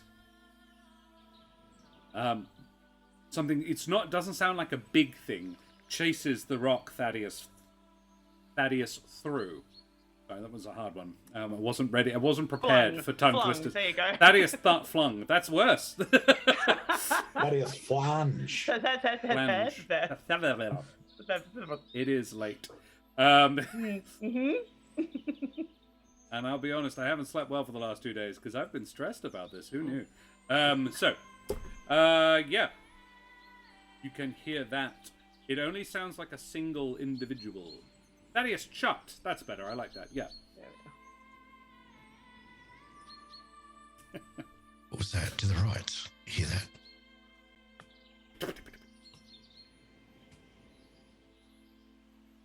Yes, yeets. Yes. So, would I be able to target this Because can I see it, or no. like for an approximate? It's like there is a little bit of the underbrush wavers, like a bush wobbles as something runs under it or through it. But you can't see the thing that actually did. But you could try. You would have a vague idea of where, like if you did an area effect thing. Thaddeus is going to start preparing something. The party probably wouldn't recognize my school of magic, but he wants to really pinpoint where it is before he tries. Right. So, okay. I know I rolled a moderately good perception check. Yeah. But can I improve that by doing maybe an investigation? Yeah. Did you roll with advantage? Oh, I didn't roll with advantage. You're right. Let me do another one. Come on, Thaddeus. Come on, Thaddeus. 17. Yeah. That's pretty good. Yeah, I think you've all basically. I just ruled that you all had a vague idea. It's hard. Just because you can't see it, you would be attacking with disadvantage. But you can have a pretty good stab at where it is. Okay. In that case, I'm gonna move forward slowly, but keeping. I do have Warcaster, so even though my hand is in my shield, I'm starting to just create some light blue sparkle in the fingers.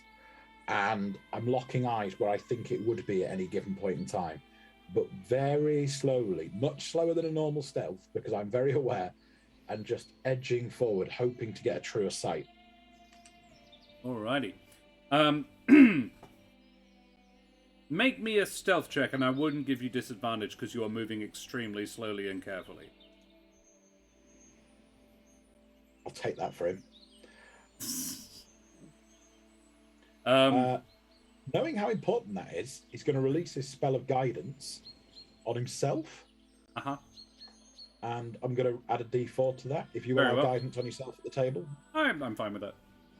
Righty-ho. Not in combat, but otherwise, yes. No, I don't like it in combat. Where is the roller for this? Because I've not got a click for that one. It's down in the left hand. Yeah. There you go. You can tell I'm a tabletop DM, can't you? I know, right? Come on, roll. No, don't roll 4.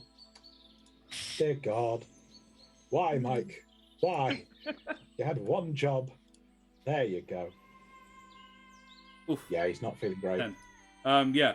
He, as you advance, you can hear the thing run away. You can tell that it's been identified. Can we tell that it's just one thing? It before sounded like many, but one of them has run away. Okay. So without saying a word, assuming I've moved forward a bit, I start encouraging the others with a hand signal to move forward, thinking, at least brashly, it could be a little safer than it was before. I'm being slow. Does everybody advance? Yeah. All right. Caution. Moderate pace, which is slow. Yeah. Alrighty. With caution, you advance. Make me another perception check.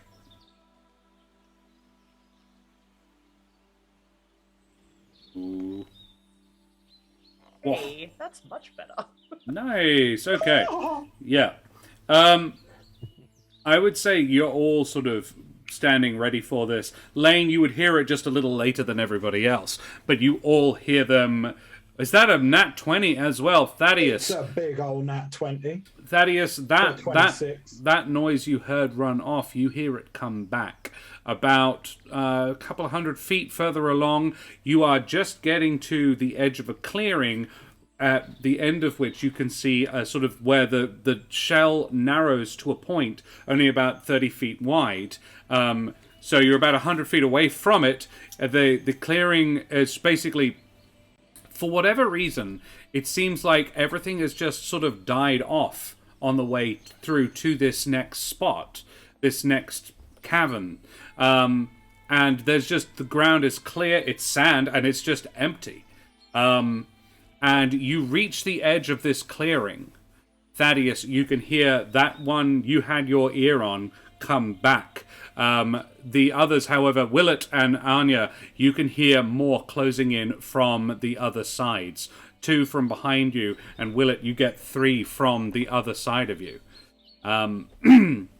You are prepared for it, I imagine, then, as a half dozen little figures leap from the trees, barring your path. A couple come at you from behind, and I'm going to have to ask you for initiative, please. Woo! Can I Here we go. try, as I rolled a natural 20 and I was Yes. preparing a spell, Yeah, I would like to quickly cast Bless as the combat starts on the 3. I will party allow members. it. Yes. Right, yeah. Thank you very much. So, let's get some numbers. All right, Josh finds some scrap paper to write initiative order on.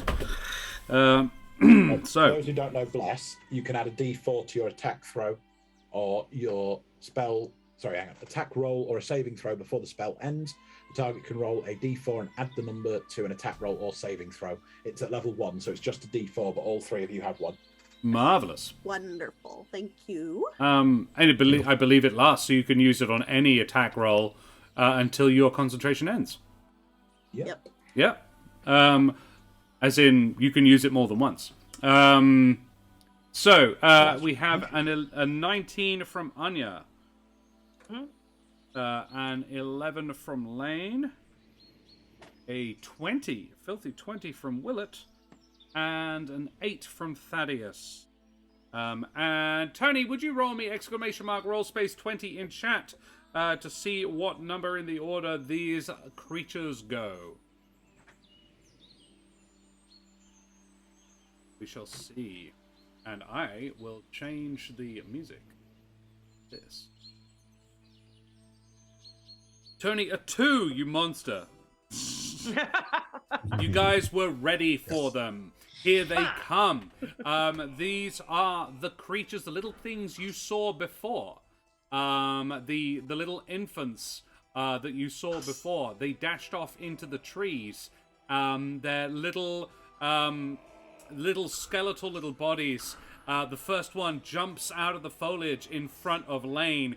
Opens its mouth and hisses at you. Its claws, suddenly it becomes clear it has the claws as well. You couldn't really tell before, but yeah, this thing is just as aggressive as its parents could possibly be, you think. And Willett, what do you do?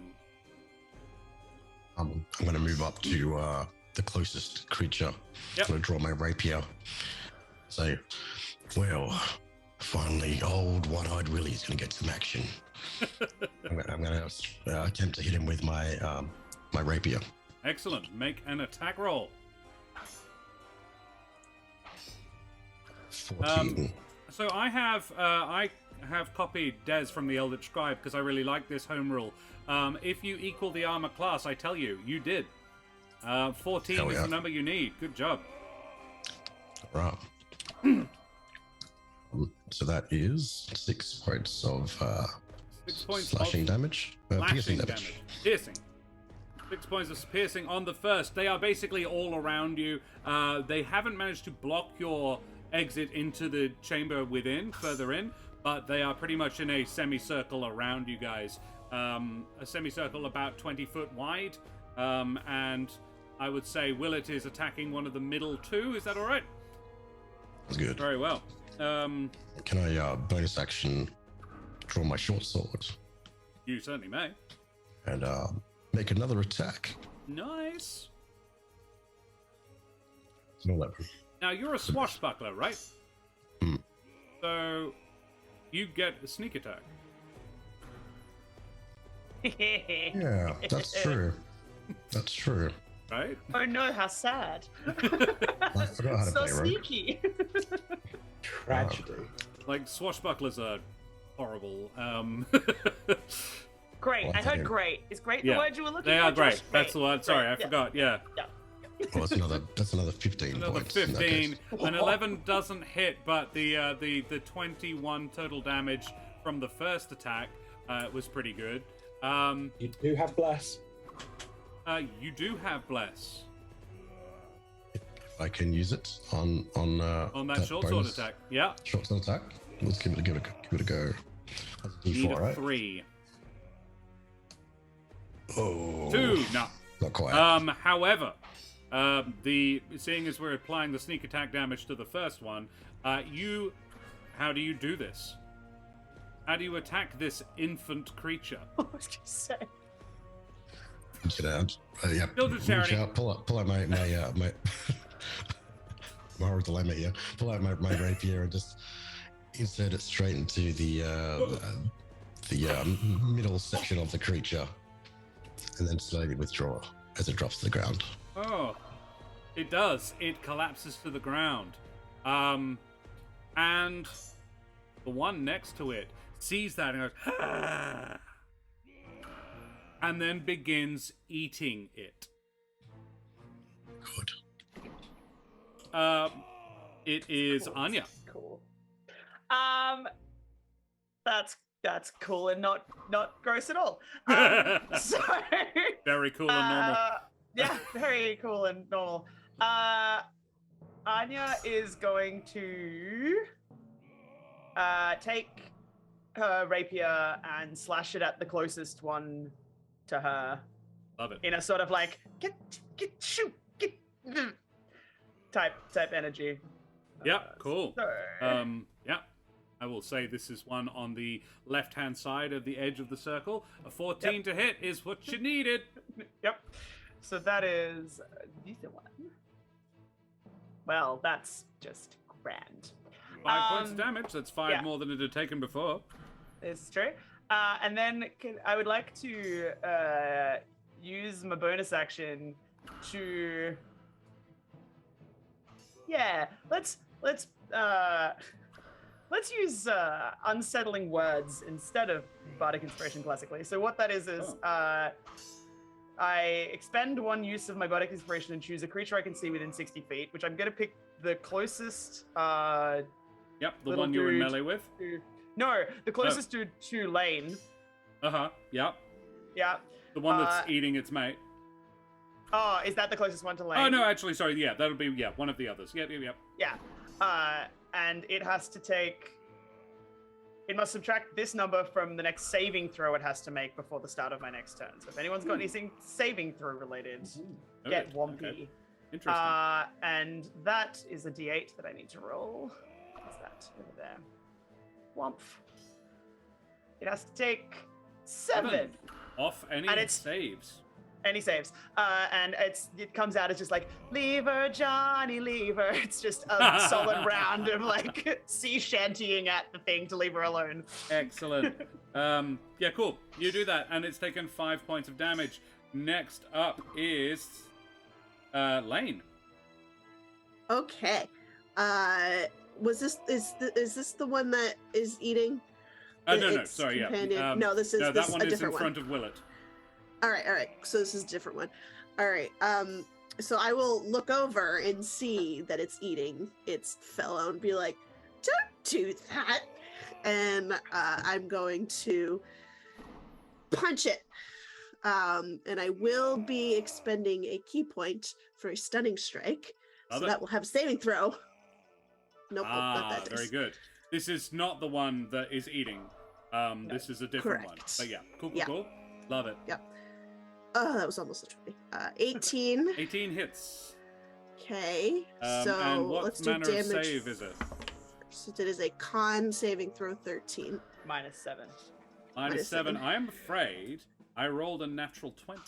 I Aw, rolled boo. a natural yeet. So I got a 13 before I had its con, So, which is a plus before 4. you add its con. Damn it. All right. These things have That's a okay. very high con because they eat people. Yep, that's fair. All right. I did 7 points of bludgeoning damage to it, though. Noted, but you don't stun it. 7 points of bludgeoning All right. damage. I'm sensing I have a a- flurry of blows incoming, though. I have another attack, so I'm gonna try Okay. again. Ooh, 19 to hit. 19. Yes. And yes, another stunning strike, please. Oh, I don't. pretty sure that one doesn't work. I'm pretty sure that one works. Yeah. You stun this one. Excellent. For further 7 damage. 14 points of damage. This one is, stunned. You bop him in the head, and he sort of staggers backwards, looking discombobulated. Great. All right. Yeah. Bonus action flurry of blows because why not? Pop, pop. Oh. 22. Does. Well, actually, that would be advantage because it's stunned. So that is true. let me Yeah. see if I get a look. natural 20. Crit seek. Nope. Nope. Okay. It's close, though. There we go. 9 points of How do you damage. do this with your bare hands? Excellent. So I would like to, if you'll allow, I would like to Probably. punch it so hard that it yeets. Yeah. Bop, Meaty bop, yeet. and then big swing, like a proper roundhouse into the trees. Right. Excellent. Yep. Exactly. Is this I have lethal or one more non-lethal hit. damage? Non-lethal. Non-lethal. They're little. It is unconscious and thrown away. You have one more Good. attack. I do. Is there another one near me that I can there's another just one turn right to? next to you. You don't even Beautiful. need to. Yeah. All right, There's that's now one for 15. each of you left. A 15 does hit. All right. You, I would need. Do more, I want a please. stunning strike? Sure. I'm gonna hope we're gonna take a short rest at some point so I get these back. So another stunning strike, please. Oh. 9 damage. And 9 points. Oh, I needed what? 13? 13. I got an 18 Ah, okay. with my con. For All right, 9 that's damage, it. I'm though. done. Pretty good. Alrighty. We go to Thaddeus, and then it is the enemy's turn. Thaddeus, Lane has started weighing in on the one that is in front of you, or one of the two in front of you. What do you do? Thaddeus is going to hold back, does not like the idea of hitting children, being a man of faith. Sure. So all damage is going to be non-fatal. Keep one alive. I need it. Make sure you don't slay at least one. Leave me something. And he's going to toll the dead on the one that's still taking damage so far. Okay. So Yep, that the will one that's in be front of him holds the dead. 2d8 necrotic damage if they fail a wisdom saving throw. Wisdom save. Ooh. And if it's taken damage, it's d12s instead. I got a 14 on the dice plus 2. You'll pass. So yeah, that's it. That's a Okay. high wisdom. Didn't see that coming. These Wow. are quite, these are, I'll tell you about them later. Alrighty, it's their turn.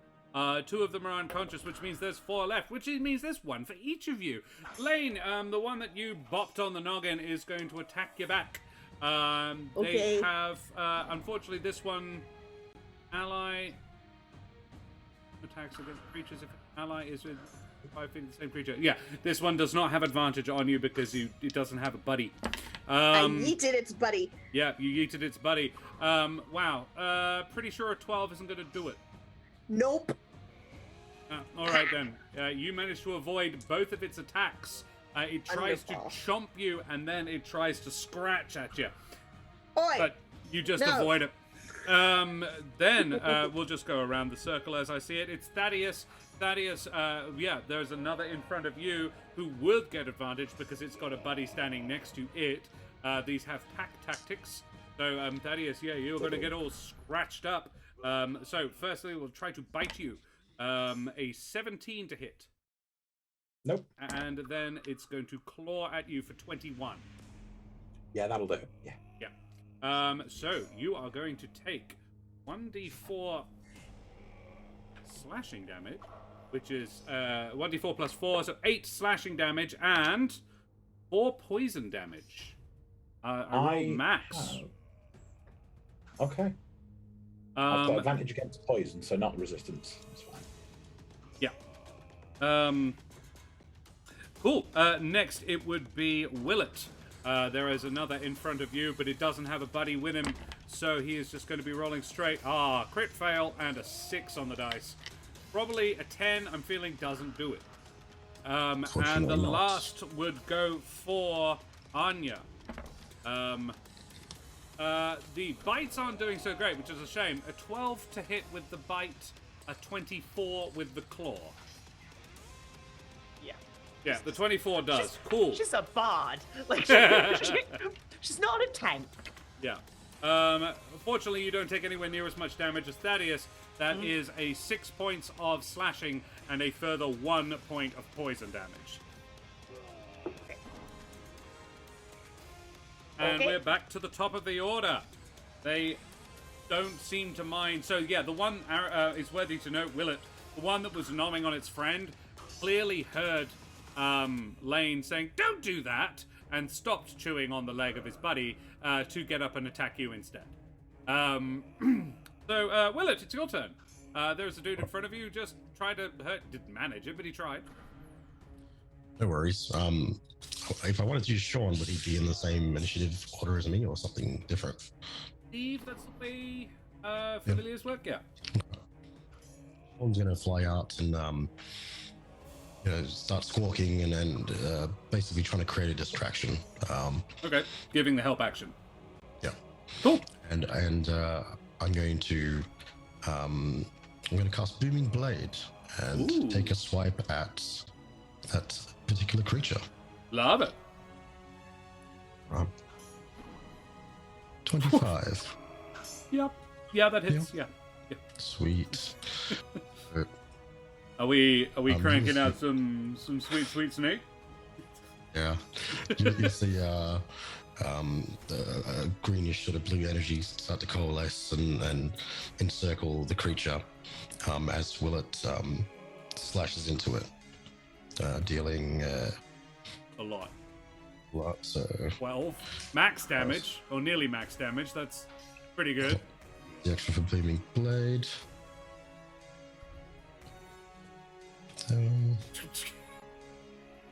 Yeah. Sneak attack. Roll 1. How do you do this? It's fun to roll the dice. Roll the dice, but yeah, it is fun. Yeah, there you go.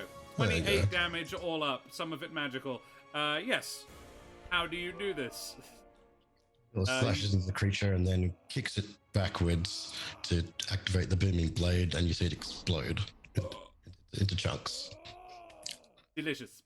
More strawberry jam goes everywhere, and yeah, that's not a donut. Very well. Do you do anything else? You are now not actually in threat, so you could move if you wanted to. Also, you're a swashbuckler and you've attacked this turn, so you can move anyway. Yeah, I'll move up to the nearest creature if I can reach it. Yeah, cool. You certainly can. Basically, there are two options. There's the one that Thaddeus is fighting, or the one that's fighting Thaddeus, or the one that's fighting Anya. Move up to the one that's fighting Anya. Cool. Anya, it's your turn, and it is now considered flanked because there is a dude and his parrot, both of whom are helping you by being there. A dude and his parrot. Hello. Willett's autobiography. Okay. One-eyed Willie and his parrot. She's just gonna do basically the same thing again. She's gonna rapier out. She's already rapiering at this little munchkin, and with a flanked melee range that makes nice, fun little. I'm glad I have advantage on that because that's no. That's a double nope. So you're still blessed. You are still blessed. I am. I don't. Can I use bless on the first one? Yeah, it's advantage. So concentrate. You can use bless on. Oh yeah. You do have advantage because he's flanked. So, yeah, it would be the 12, and then you add a d4. D4. Let's roll that. Leading 2. I got a 2. Hey, you did hit him. Hey, I did it. Did it. You did it. Look, Ma, I did it. You did now. Oh. Aw. It rolling. Got 7 more stabby points. 7 more points of stabby damage. Yep. And then I will, loath though I am to do that, I will turn to. Oh, do I do this now? The monk is clearly intending to have a short rest.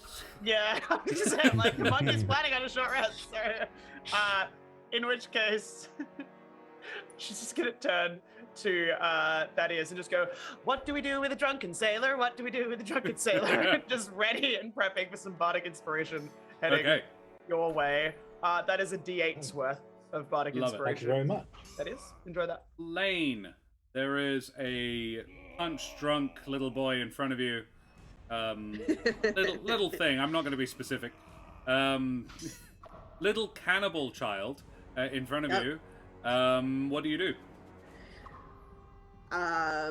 I apologize. I actually hadn't really thought about this as a sort of an impending mother, but yeah, they are quite beastly, animalistic-looking creatures. That's why we're not doing lethal damage here. Yeah. Right.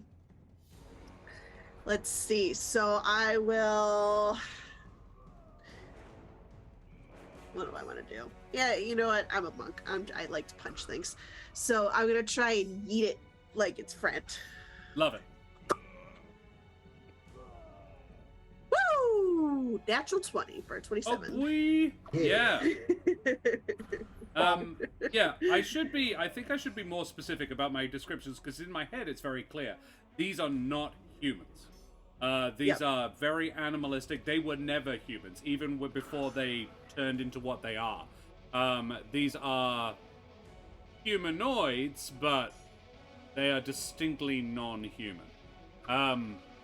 And how do you do crit damage? Do you max or do you roll the dice twice?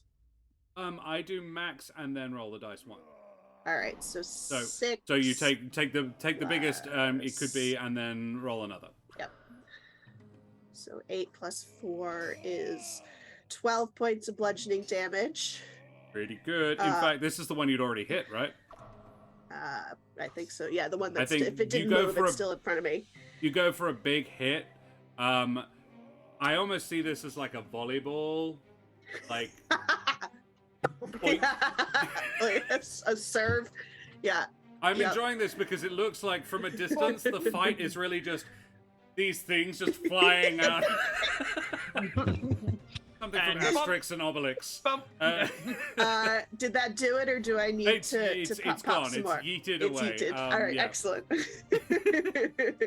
Wonderful. Don't eat your friends. Was that the last one? No, there is still there is 2 still up. The one All right, that so that was the my one first. that Anya's fighting is badly hurt, but it is still up. And the one that Thaddeus is fighting is 100%. It's fine. All right, I will go over to.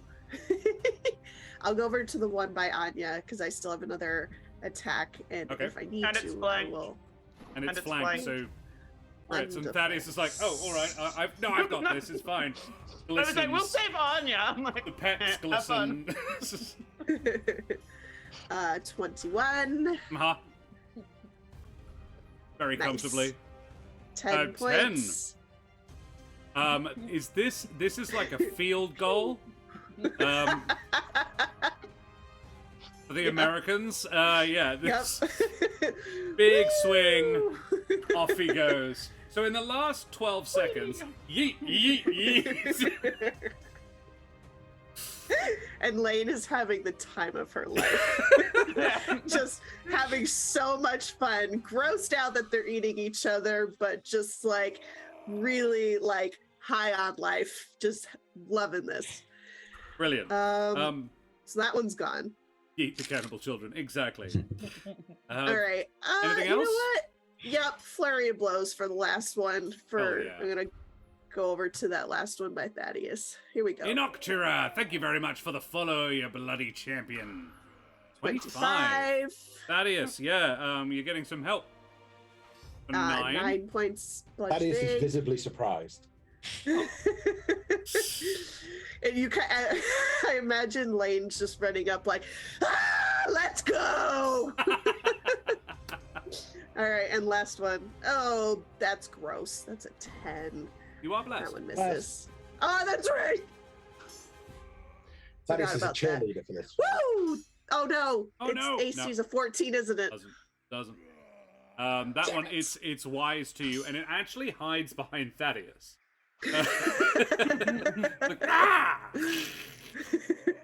Thaddeus, what do you do? How many are left? The one in front of you that's sort of hiding behind your legs. That's the terrifying Lane, who is clearly the Crazy cannibal pink pirate eater. lady. Oh God. In fairness, Lane hasn't killed any yet. No. Dead Aussie Gamer is raiding. Dag, you bloody champion. G'day, guys. How we going? That was very Aussie of me. Guys, welcome. Thank you so much for the raid.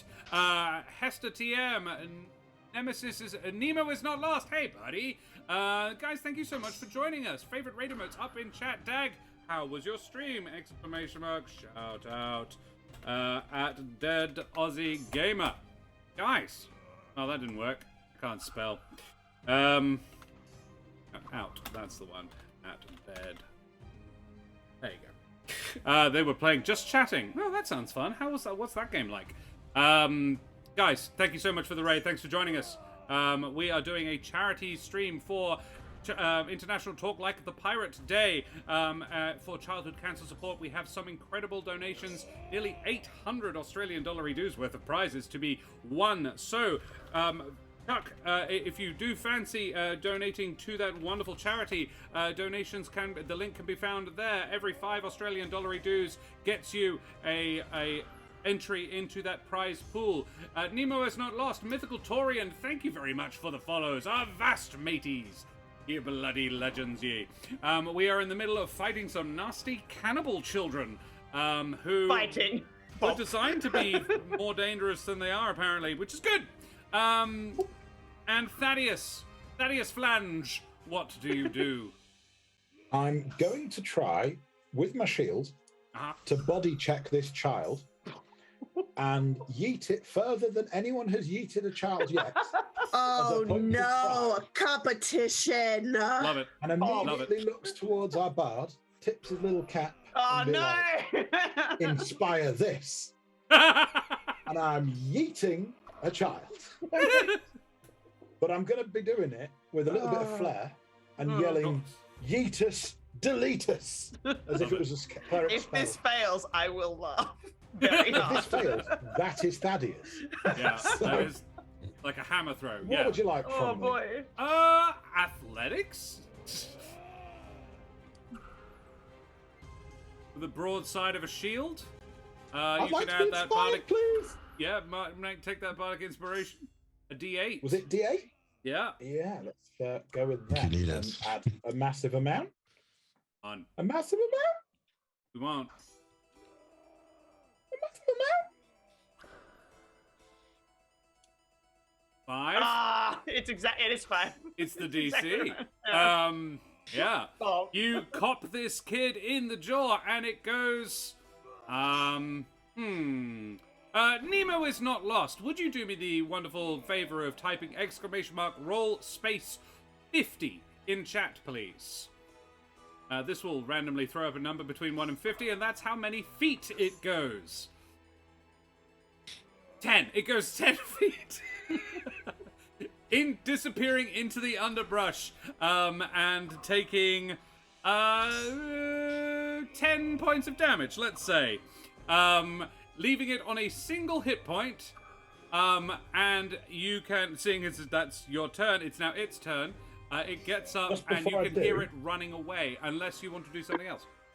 I'd like to make a free action Yes? of drawing a line in the ground with his foot and then movement to approach it, measuring how far he sent it.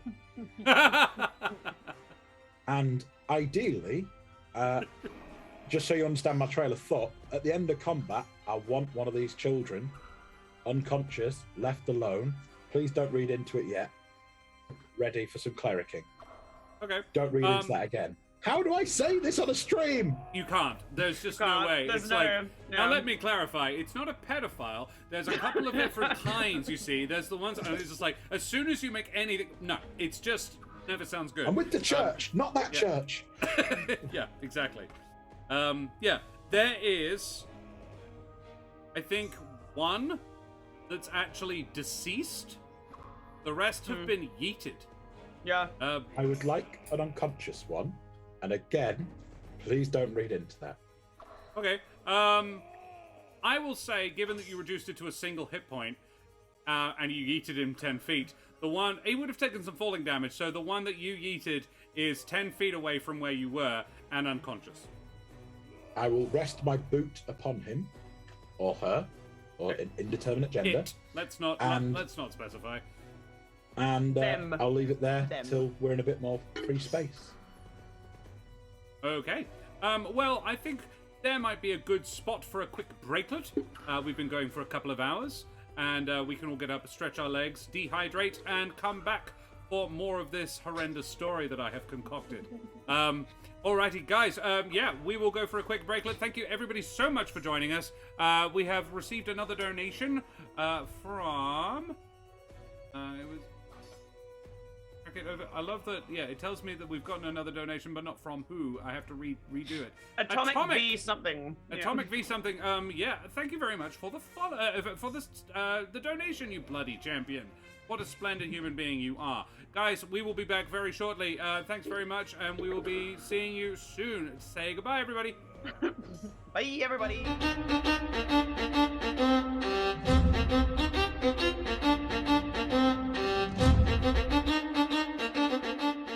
Vast ahoy and g'day, mateys, we be back. Thank you for bearing with us.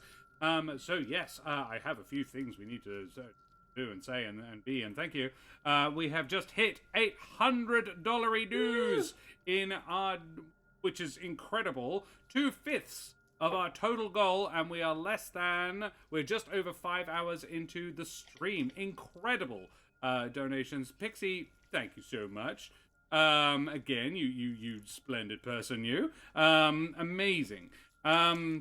This is, I am really blown away by the generosity. Thank you so much, everybody. This is awesome. We have some incredible prizes to give away. So, yeah, you guys could be in the running. In fact, everybody who has donated is in the running to win a couple of Wooten Forge dice boxes and keepers, all made of beautiful West Australian she oak, which is an absolutely stunning wood with this sort of wavy pattern within the grain. Then there are 11 sets of dice included. Well, there's 10 sets of dice and one just massive chunky boy that I'm like, I want that one. This green thing, it's full of it's got a sort of like a snow globe full of glitter in it. That one's very, very cool. From Roll with Advantage, and I will put those links up in chat because I am good at this. Much wow. Roll with Advantage, Wooten Forge. We also have Meeples and Dragons have donated 4 of their beautiful stemless wine glasses, like what Kate has right there in her hand. Mine's the barred one. But oh, you've got the barred one. My favorite's probably the Druid, actually, and I don't play cool. Druids, but it's a really good image. We've got one of them to give away, and a Barbarian one, and a Sorcerer one, and an Artificer one. And actually, of all of them, and I've seen all of them and gotten to hang around and play with them because I worked on a film shoot for Meeples and Dragons recently, where we were doing some shooting their new stuff. They've got tankards and tumblers coming up as well, and the tankards are good, beefy things, really like. So I've got to see all the designs up close. It saddens me they don't have a DM one. They've got a GM one.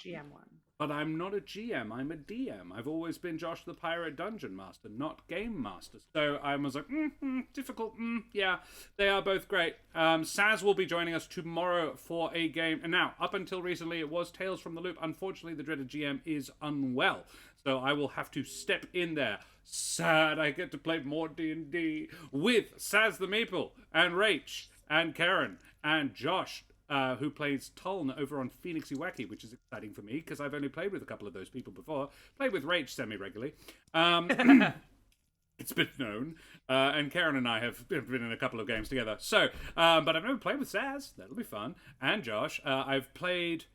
Josh has DM'd me, but I've never DM'd him. So that'll be interesting. But guys, we are back in it. We are back at it. Thank you so much for all of you for sticking around. So you have successfully defeated the evil skeletal little black cannibal humanoids. Not children at all. They are just the young of this species. and far more aggressive and unpleasant because of it. These are, and now I can reveal, these are Nangalaku. These are the thing we built in Tactics Tuesday. It is based on an indigenous Australian legend of these cannibals that lived near a lake, and it was the children that were the most aggressive, the ones that were calling for blood, which is where this was all inspired by. Not people, must stress. And currently Thaddeus is standing with his foot on one. Thaddeus, what do you do? I'd like to make either a religion or medicine check. I'll leave that one up to you to figure out if they are mutated, they're afflicted, cursed, however it would lie. What would Thaddeus potentially know about this? Is there any inkling? What god do you follow? Moradin. And I don't actually know that one, so what's Moradin? The dwarven god of forging. Okay. So this isn't really, it's definitely medicine, not religion. This is okay, cool. Or religious knowledge would give you any hint on at all.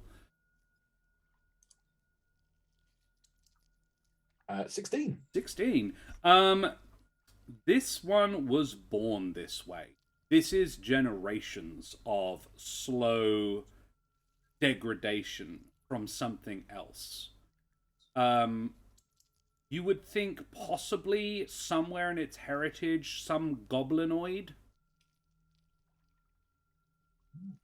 But not something I think I could heal then. No, this is this is genetic at this point. This is, yeah.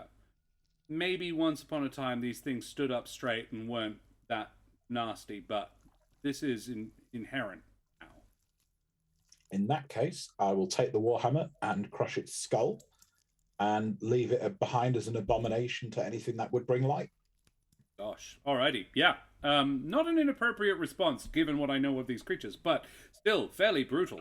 And I imagine you wait until Lane has gone to check ahead to do that. Yeah. No. Anything that would be deemed an abomination among a clerical race, he is very, like, I don't care if you're big gribbly monster or little tiny inconvenience. If you're an abomination towards his religion or his kind of ethical religion, he will just purge indiscriminately. Very well. You do that. Yes. So you can now progress. You have made it past. Within the second chamber, make your way through the little narrow entryway. You find the space is a lot more narrow. The wall arching up high above you and the ground sloping gently up to the right. In here, the vegetation is a lot less prevalent. Significantly less of it. There is the occasional palm and several patches of the broad-topped mushrooms you saw before. The air is thick and humid, whereas before it was quite light and breezy. You were in a forest and pretty near the ocean. But in here it is, thick. It isn't dark exactly, but it is quite dim. Most of the light comes either from the entrance behind you, but some also bleeds in through the wall of the shell itself. You know how shell can be quite translucent? You do get a little bit of light. So the walls themselves seem to glow slightly, and you can see that striations in the shell as what it's made of is illuminated by the bright sunlight outside. After a couple of minutes' ascent, you find your way completely blocked by a significant amount of those mushrooms. Their leathery brown caps glistening with sticky sap. Now, the ones that Thaddeus got stuck in were, there's a patch of about 2 dozen, occupying a space about 5 foot circle. And none of them were larger than a side plate. These are, the broadest are 40, 50 centimeters across, and this occupies the entire floor of the cavern for a good 30 feet. 40 to 50 centimeters is like 1.5 feet, right? 2 feet, yeah. 2 feet? Yeah. Is that what you're going for? Yeah, about that, yeah. Oh, good news. How are we going to get around this? Well, I don't know. And Oh, thank you. I love Lane. I'm Well, just I don't know. Gonna go up and like see how stable they feel. Like, could she like walk on them? She's just trying to like suss out how. Don't touch him. That's So how he got stuck. Do you touch it? Don't. Well, no. like poke it, like with a not with a finger, but like with the end of her pointy rapier that is 100% that like it's sharp and pointy. Sure. It won't get stuck. You poke the. It does. It gets stuck immediately. The sap glues pretty much instantly to it, and you're like, oh. Thaddeus backs up just a little bit more. But to discover what you discover is that they are very strong. It wobbles slightly. This one is about 60 centimeters across, so a couple of feet, and it wobbles very, very slightly. But the trunk is thicker than Thaddeus's legs. Actually, no, that'd be thicker than the actual top I've just described. Yeah. It's a good 15 centimeters thick.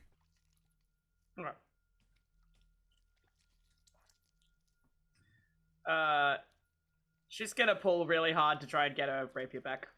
Just like make me a strength check. Make me a strength check. Athletics if you have it. I do. 15 is the number I think you needed. Yeah. You successfully wrench it free. And as you do, you carve a small furrow in the top of the toadstool, which leaks more of this sticky sap. She's gonna turn around to the group and be like, so don't touch it. Just don't touch it. That's what I just said. Thank you. Just say that. Yeah. Why was that so difficult? Any of you magic people got any sort of like fire or something that might burn it? Thaddeus reaches down to the lower part of his pants, takes a small sample of mushrooms, and just toys with a little tinderbox or a flicker of his sacred flame, whatever's relevant, just to see if there's small bits left on him that he can kind of ignitable. Yeah, what were you thinking there? Well, with Thaddeus, we never know. But we never know. I mean, you said you reached down to the lower part of your pants. It's like, yeah. You told me I got my legs. Pants can mean different things to different people. Yeah. Right. Mm-hmm. Given what you did to the child earlier. Okay, right. I yeeted. You yeeted. You did. With the it was great. You're wanting to see if they are flammable. The little bits that you've got on you, do you remove one from you? It's like picking one off your trousers gets it stuck to your hand. You'd have to sort of. It's really be on his glove. Yeah. Okay. You can see if it burns. Yeah. Make me. I don't know. It's not hard to set something on fire. If you want to set it on fire, it burns. Doesn't burn extremely well, but it does burn. You don't think that if you set a small amount of fire, like if you put like a bonfire in them, that it would go up like a wildfire through dry brushland. They look quite sticky and wet. So the sap is not particularly flammable. That's the word, not flamboyant. That was where I was going with it. It was like, it's not it's probably not flamboyant. It's not flamboyant at all, actually. In fact, it's an inhibitor of flamboyancy. In that case, I will cast Spiritual Weapon and pass the hammer spiritually through it, back and forth, whacking away at it as much as it would feasibly be allowed. So my spiritual weapon is doing the work and not me. Very well. Leaning and in on the laziness like again. Dwarven mining hammer. So this is the spiritual weapon appears as this mining hammer, and it just sort of breaks the way through. Yep, as much as he could. Alrighty, and this does radiant damage, doesn't it? It does. I love it. Cool. Yeah, this glowing radiant mining hammer appears. I'm imagining it's fairly big as well, sort of a 10-foot long. It is the biggest he could physically make. He really wants to show off this hammer. Yeah. Like any other small hammer is nothing next to his big hammer. He wants everybody to admire it. Okay, noted. It's quite long. It's got a bulging end on it, and you just smash your way through the underbrush with it. Cool. You do that.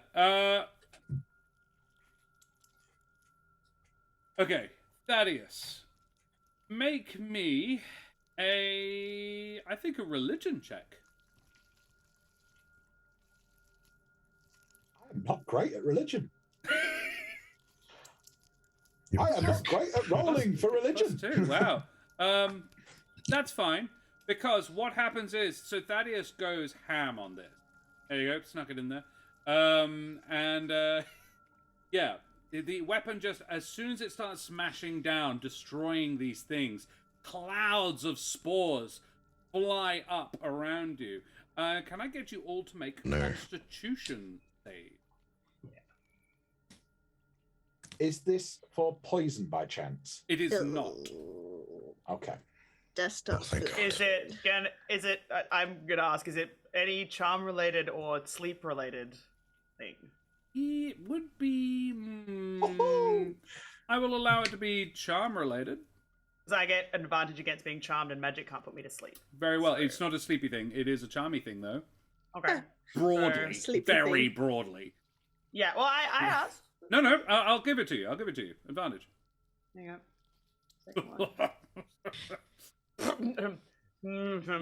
Okay, great. Thaddeus and Willett do great. But Anya and Lane both. Thaddeus.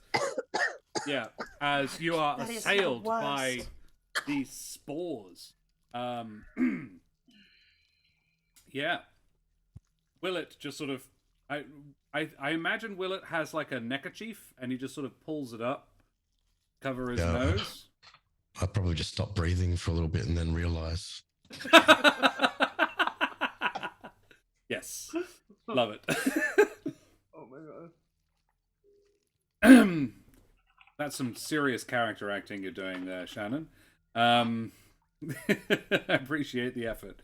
The commitment to the bit. However, Thaddeus has cleared a way through. Well done. It's still a bit of a challenge to get through, because they basically just sort of smashed them apart. They are now sort of, the bits are just littering the floor, but it's now possible to actually navigate. As the spell's still up in concentration, can I use it to sweep away a path? Yeah, I'll allow it. There's no way to make it 100% clear, because the sap itself is now coating the floor. But yes, you can certainly make it easier. So it would be Dex or Strength, whichever you favor, saves to make it through. Dex for sure. Thaddeus, Mike, it's all or nothing, isn't impressive. It's very impressive to see just this consistent.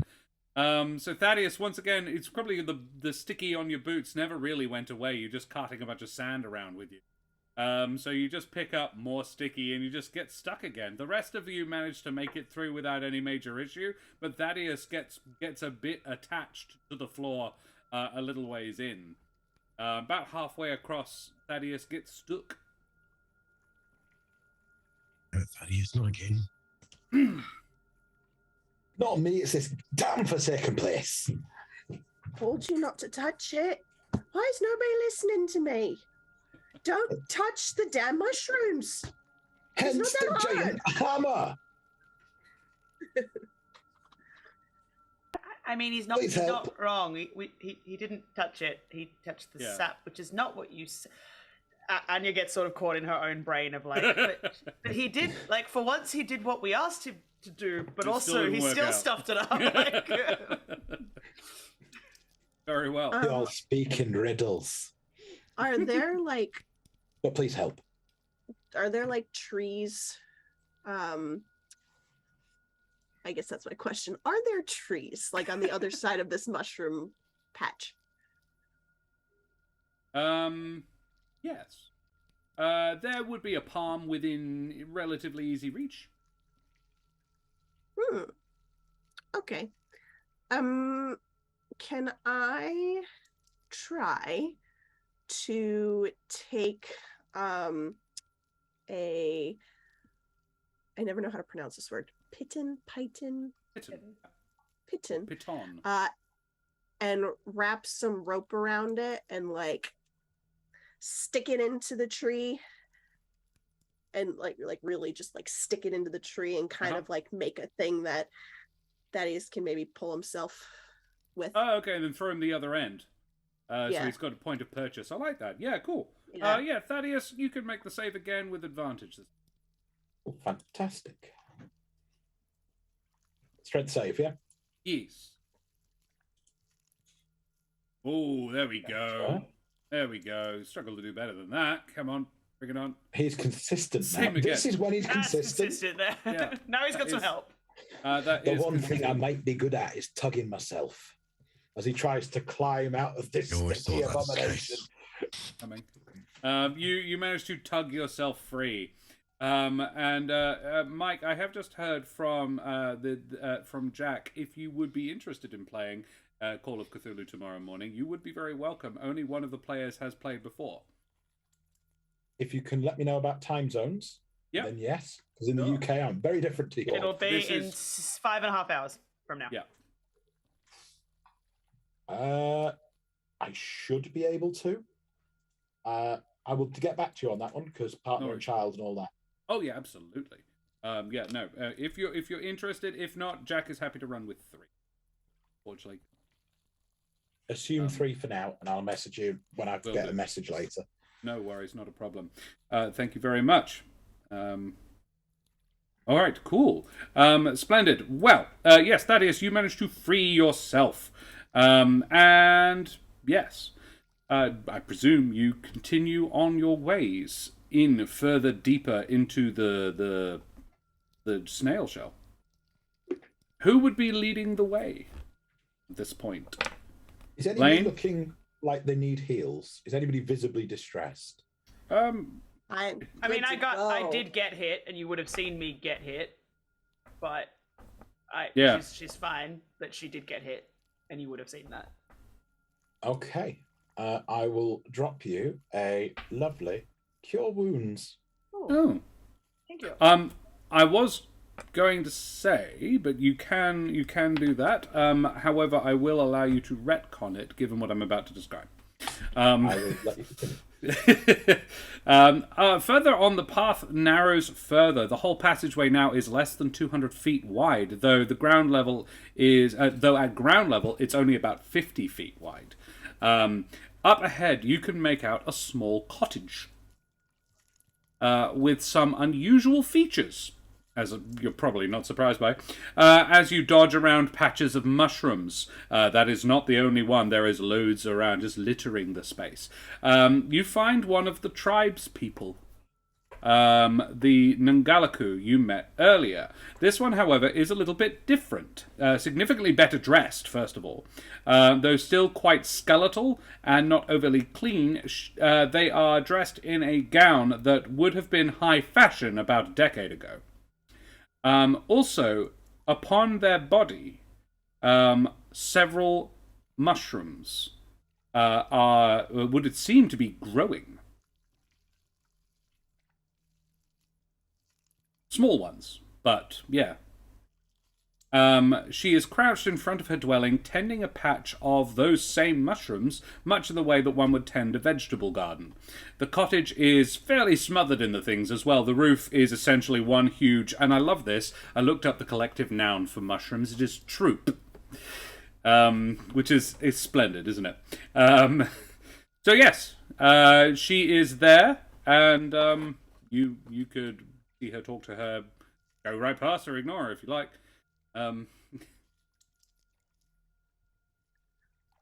Thaddeus will pound forward, thinking he's very good with the ladies, but you'll see him visibly primping himself before he enters, or at least tries to. He will hesitate slightly. Very well. So now.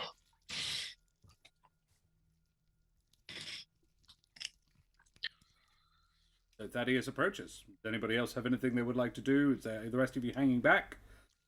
Kate's got a hand maybe raised. I can't see. No, I was gonna say, Shannon, you go first because I feel like mine's tacit, not Cool. I'm going to let Thaddeus do his thing, and then when if/when it flops, Yeah. I have a backup. Yeah. But it's more just like, more friends. You got any pointers on these mushrooms? How we can avoid them? Sure. And I'm get giving these you good idiots to stop opportunity to touching stop them. him.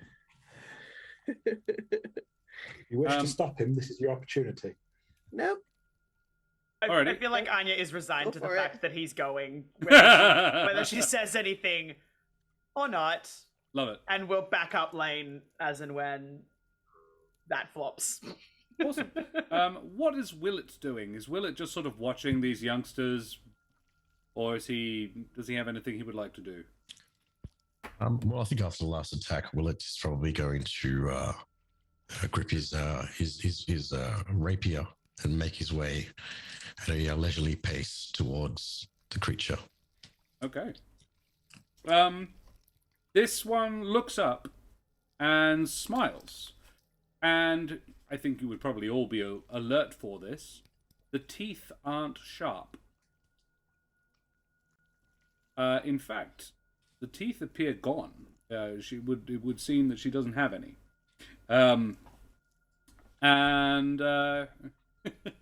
Yes, she smiles and says, "The lantern. Yes, you need to be careful of them. Hello." And she smiles broadly, and you see just gums. How does Thaddeus react to that? Because that's Thaddeus the reaction I want. Casts thaumaturgy to put a little sparkle in his eye and just gives her that one eyebrow. Silent. Yes, twirls his mustache.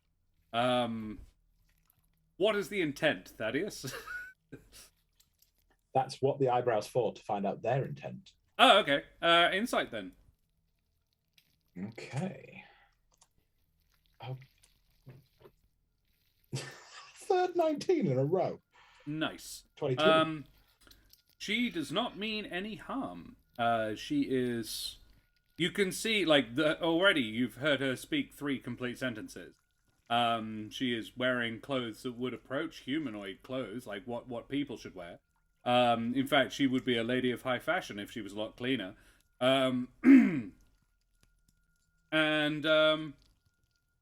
Yes. She doesn't seem aggressive or intimidating. She doesn't seem concerned by Willett's drawn blade or the fact that there are 4 of you. But she doesn't seem in any way like she means you any harm. Thaddeus will just spend some time cleaning himself up and being presentable. Now he's got somebody who may be judging him. Cool. Splendid. Anybody else? Lane, you asked a question. Yes, I did. Yeah, and Yes. I'll say it again and just be like, now that she's not threatening and seems like a friend, just like, so we're looking for some treasure, and we're wondering how many more of these stupid mushrooms we're gonna have to go through to get to it. And if we're actually even close to that treasure. Oh, yes. Very close now. Thaddeus, I'll let your 19 or your 22 carry over, however. When she refers to the mushrooms as stupid, you do see a small eye twitch. Just sort of a, don't say that. This is clearly somebody who likes the mushrooms. She's actively cultivating them on herself. She doesn't take kindly to that observation, but she says, it's in the next chamber. No one around here has any of it. Oh, wonderful. Would you care to sit and join me for a while? I've just finished making dinner. I'm happy to share. I do get so lonely. There's no one around here to talk to. I'm suspicious. Thaddeus immediately reaches once again into his pants, finding small mushrooms, and decorates his beard. With mushrooms? And then raises the eyebrow one more time. To make another insight check? I'm getting like Hansel and Gretel vibes here. Can I make an insight check? You too? may. You may. Anybody can if they want. 21. 21? Yeah. Well, Lane, she seems lovely, and you've been looking for a place to have a short rest. All right. Shannon doesn't trust it, but Lane's like, Yeah. "Hey, let's do it." Thaddeus, on the Thaddeus other hand, this doesn't seem the only thing about it that might be suspicious is the offering of food. They don't. You still don't think they mean you harm, but yeah, with a 21, don't eat anything this person gives you. You don't get to be covered in mushrooms because without doing something deliberate to yourself. So rather than acknowledging it directly, every time somebody's offered food, he just politely interrupts, saying, no, we're fine. We just need a place to sit for 5 minutes, that kind of thing. Yeah. He immediately takes off his trousers and shoes and just hangs them up, gets the sap off them, the sand out the shoes, and then immediately dresses them. Okay. Completely as if it was his own place with no boundaries. She pays it no heed at all. Yep, totally normal thing to do. Not weird at all. So Thaddeus, you are welcome to have a short rest here. I was just saying, Anya will happily, given this woman has identified that she doesn't get to talk to people very often, regale with songs and stories whilst resting, because that feels... Oh, yes. So you did Song of Rest. Yeah, I love it.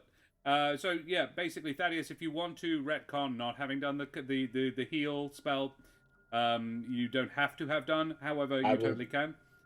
Keep that safe. Very well. People can roll hit dice if they like and have a short rest. As this lady introduces herself, her name is. My name is Mensheva. What's yours? With the beautiful singing voice. Anya. Just trying to... Sorry. Yeah, carry on. Yeah. Yeah, she turns to Lane and says, what happened to your knuckles? Are you okay? Oh, yes. There's nothing. I like to punch things, but it's all in a day's work. I'm fine. Fair enough. Are you sure I can't interest you? Perhaps some tea? Oh, go on then. Shannon absolutely doesn't want to, but Lane failed her insight check. Fine. Yeah. Lay it on me. The tea is presented, and I gotta be honest, it doesn't smell great. But Lane's trying to be polite. Smells delightful. How is Willett taking all of this? Is Willett taking any of this? Yeah, I think Willett would probably try and have a word with this this being. Yeah. Say something like, what's your business around these parts? Oh, no business. Just I landed here a while back. Sort of a crash landing, Phil. Can't leave. No safe way to get off the island, and I decided I rather like it here, though it is lonely. Right. But Anything I have interesting around here that we should know about. Interesting? Well, you've already come through the others, yes? The little ones, yeah. Oh, you had to deal with them. Oh, I'm sorry. They haven't been well trained. The parents, they just let them run riot. Oh, is that what happened to you, my dear? And she reaches out, and without, she would go to put a hand on your knee, Anya, but wouldn't if you look at it going don't touch me. It is very much, she looks for permission before she does it. But yeah, she would go to sort of pop you on the knee in a grandmotherly way, to make sure. It's like, are you all right? Fine now, thanks to the rest. Oh, I'm glad to hear it. It is dreadful what they let them do. And she reaches up behind her head into the... She's got a few bits of hair, just sort of... Yeah, just the occasional tuft. And she reaches out into one of the tufts and plucks out a small mushroom and pops it in her mouth. Yeah. So you asked about the lentum, the mushrooms. Just be careful of them. They're very sticky, but they are delicious if you cook them properly. And she gestures to the tea. You are drinking lentum tea, and she is not trying to deceive you about that.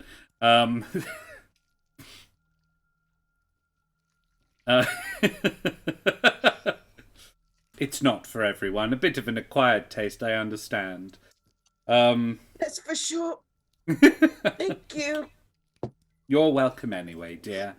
Thaddeus is just chugging everything. Like anything he knows isn't toxic, he doesn't care. Down his beard, down his front, everything. The tea is a little Disgusting. sticky. At this point, so is Thaddeus, but that's the mushrooms. Valid. Cool. Yeah. Yeah. Will it? Yes. I don't think Will it will have any of that tea. I think he was just like a little rest. Take it easy for a little bit. Fair enough. So, is there anything we should know going into where the treasure is? Any dangers? Any traps? Any things that treasure hunters should be aware of? Oh, well. Traps or treasures? I mean, there's quite a bit of lentum in there. Just FYI. Is there a way to make it unsticky? Not really, no. It's sort of its whole thing. But we don't want to get stuck in it. No, I can understand. I mean, that's sort of the problem with this place. Everything that comes here gets stuck. But I suppose you could ask nicely. But what? if I ask nicely, or we ask the mushrooms nicely to not be sticky? That was her implication. The second option. Oh. Thaddeus immediately. I am definitely going to. Yeah. Yep. Does that work? The plot. That's something that, like, Anya's like, what? Does that work? He's just outright yelling at this, like, barely more than a baby mushroom, just like, tell me your secret. Is he getting drunk on the tea? There's no way to speak to it. No. He's getting visibly frustrated that this mushroom won't spill its secrets. Thaddeus. Oh, no. In your head, you hear, what do you want to know? Oh.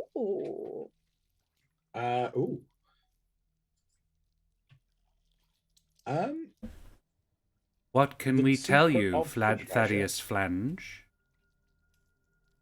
Wants to know the secrets of this place. Not just generally the treasure or generally the person, the secrets of the whole place. There seems to be an ecosystem within an ecosystem within an ecosystem. So something's afoot. Even Thaddeus isn't that dense to it. The foot. Until he rolls a dice. The foot is yours. But all here are one. It is not one thing within one thing within one thing within one thing. It is one thing. Oh, Thaddeus has realised he's probably committed war crimes at this point with his giant hammer and walking through all these mushroom patches.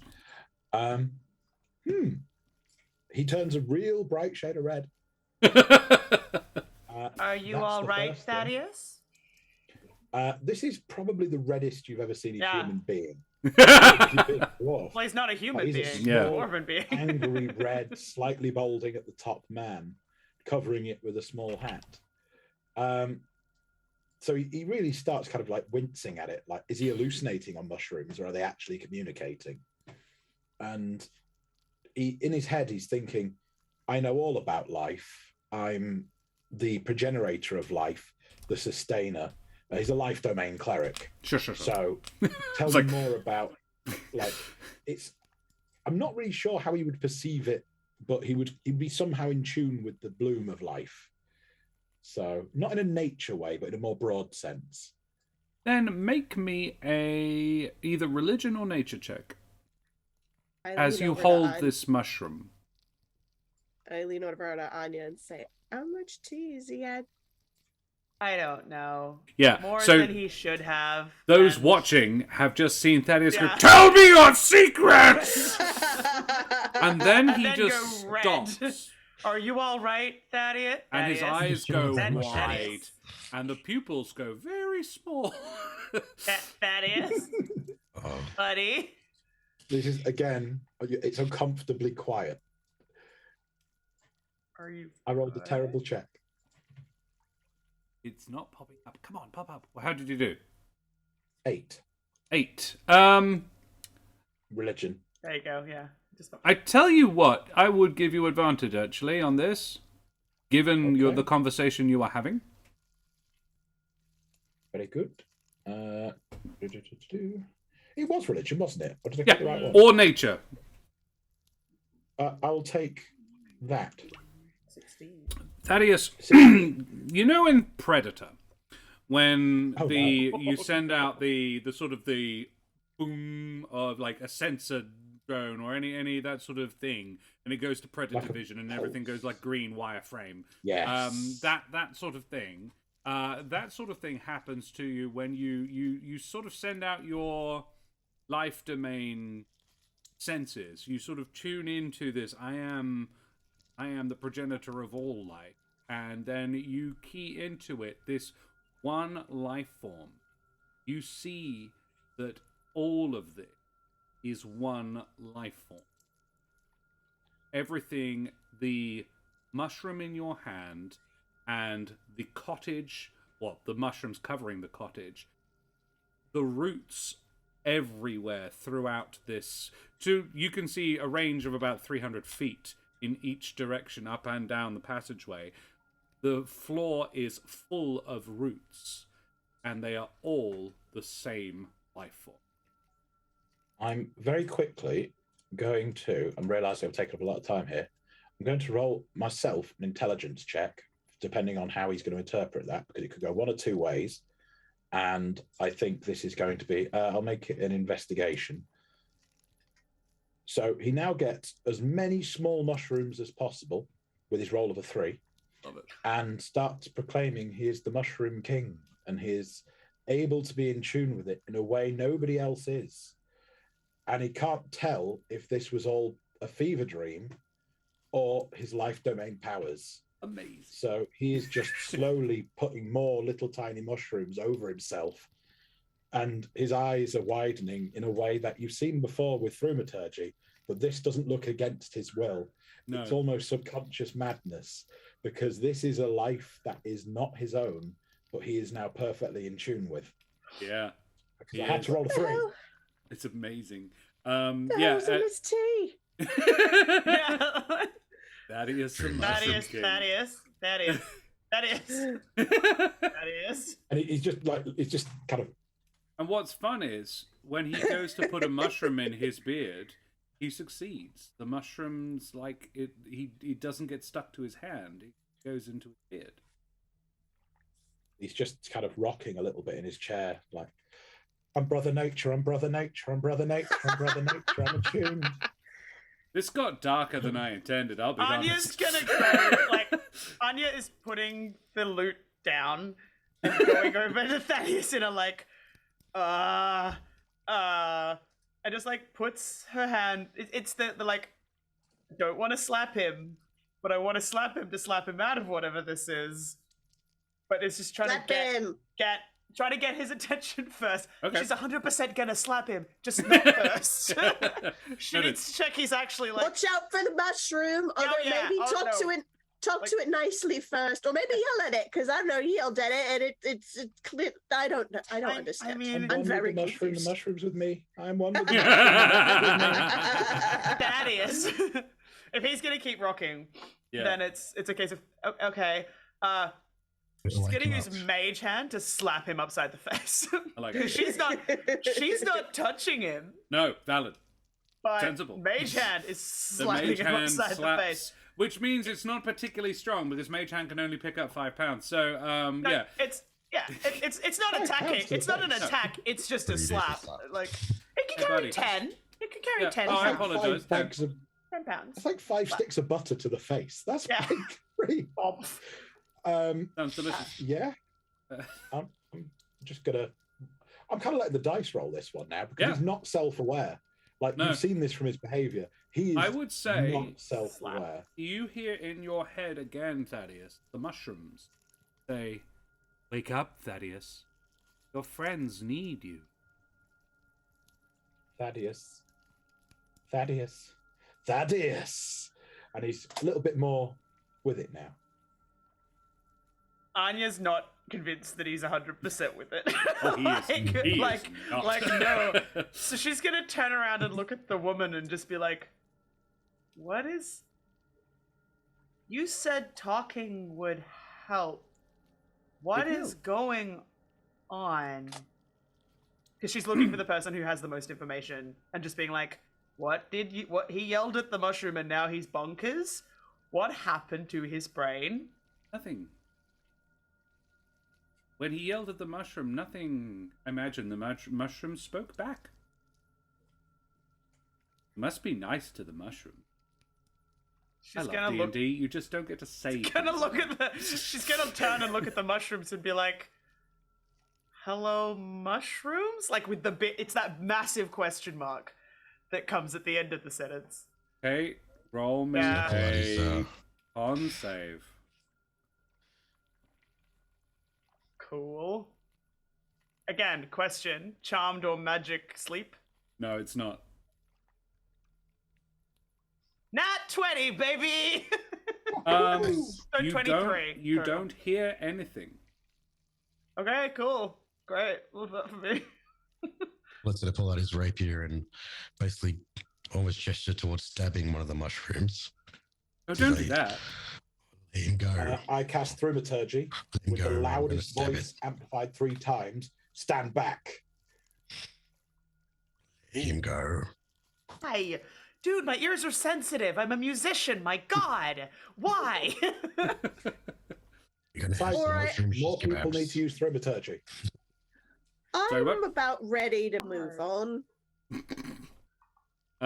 Yeah. So he doesn't stab. me. So does Willett not stab the mushroom? I suppose is an important question. Oh, you're just threatening to stab the mushrooms. Okay, all right. Turkey Sloth, thank you very much for the follow. It's an excellent name and I enjoy it muchly. Good on you, matey. And Wabberjack Wagon, thank you very much for the star. You cheeky little, you bloody little. All right, glorious. That's a really Australian reference. Yeah. I've had to explain it to a Russian. She did not get it. No. Yeah. Okay. You leave. What was it? Mensheba. She bids you farewell and says, "Do come back. I hope you do. Don't stay up there forever, Thaddeus. You need to get the treasure so you can go back to your boat." Yeah. And you travel on. The entrance to the last chamber is a couple of 100 feet further up and relatively easily negotiated. The third chamber, well, who is in the lead now? Still Lane. Still Lane. Cool. Always Lane. Always Lane. This is fine. This is great. It's relatively easy to get in here, but it is quite narrow. The third chamber is, you're probably not going to be surprised by this, wall-to-wall mushrooms. They are growing from... every surface and are the only real sources of light. In the dim, it is clear that the caps have spots that glow in the dark. So the whole scene is suffused with this eerie green glow. The passageway at this point is only about 40 feet wide, though it is hard to make that out, as the whole space is smothered in sticky, glowing mushrooms. Can I get perception checks, please? Am I I hate glowing these with mushrooms. them now? The little ones don't glow. It's only this is the trick. The ones that glow are big. There are some size of like giant lily pads. You're talking sort of 5-6 feet across. The big ones. We have a 20 from that. We have a 16 from Anya. Lane a 15 and Willett a 13. That's pretty good. So you all notice except Willett, which I love because he's the lookout. In the distance, about 80 feet away, you can see the end of the trail, and a calcified outcrop of shell reveals the only area not covered in toadstool. There is a decent-sized pile of chests, a couple of which have burst open, revealing their contents to be hundreds of gold and silver coin. However, in between you and it is 75 odd feet of wall-to-wall lentum sticky mushrooms. I'm going to ask them to pass. Yeah, you can do it first because you're the Mushroom King, but I was going to do that too. Do you do it verbally or in your head? I will gesture visually, but in my head, it's kind of like a closed eye prayer. It's the only way he would know how to communicate in their weird language. Right. To dwarf variation. Okay.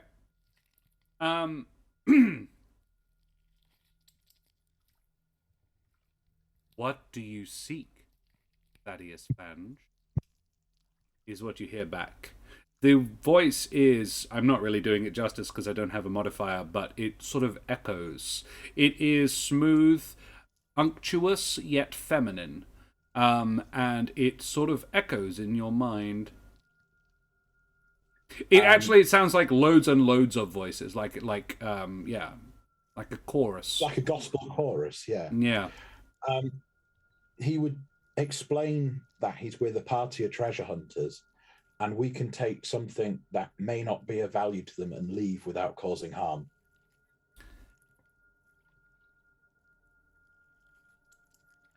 Anya and Lane, can you make me con saves, please? You got it, boss. 18. 23. Wow, okay. Cool.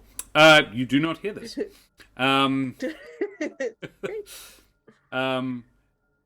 How would you leave Thaddeus and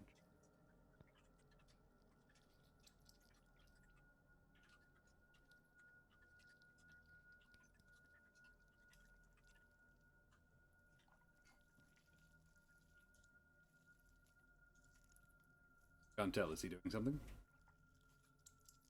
It looked like there was a typing or a message happening. I've just dropped a DM to Josh because just want to check a boundary. Oh, interesting. Online D&D. Because I'm very much a tabletop player. I build a lot of stuff. So for me, I'm sliding a lot of notes under the table to players. Fair enough. The etiquette of online D&D is not quite as familiar to me, so I'm trying to respect fair enough. space. I appreciate it. I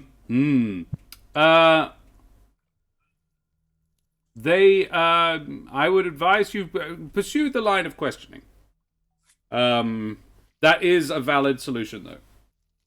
Okay, so Thaddeus will push forward gently, but with both hands down by his side and kind of welcomingly try and move forward. And almost like a Jedi, move the things aside, hoping they will yield in friendliness to them. Make me a persuasion check. to persuade the mushrooms. Things you didn't think you'd say today. Oh, I know, right? So close to a natural 20. Oh, 17 is good, though. 17 is pretty good. Yeah, what do you say in response to them? To their question, how would you leave Thaddeus Flange? Ooh. None have ever left us before. Do you have the means to do so? We would heal the damage as we go. I am one with the energy of life. We would step quietly and without trace. We would respect. We would know. This is all very opposite to Thaddeus, like bouldering forward previously. And we would encourage growth and unity. You would do this wherever you go? Wherever the wind may take me and the spores that follow me. The mushrooms part ahead of you. They're very much the tops of them peel back like Moses at the Red Sea. Thaddeus Flange stands before the lentum, the giant mushrooms, and a pathway opens ahead to get to the treasure. I want to know what Willett thinks of all of this. Yeah. I'm like, what is Willett's brain doing? I believe it fucking worked, to be honest. I was about to start carving through the bloody things. Do not allow your friend to damage us. Unless he too wishes to become one with the lentum. I gestured to the party only to follow this path, and almost sternly, but with still a friendly tone, I will guide you. This is the right way, the only path. And how do you know that? Are you sure? I am enlightened. Of course you are. Yeah. As you travel as well, some spores seem to drift off the mushrooms and float around Thaddeus, glowing, sort of illuminating him, luminescing him. He is literally enlightened. Crazy I'd shit like to going think on with right the now. little mushrooms, my beard floats up just a little bit.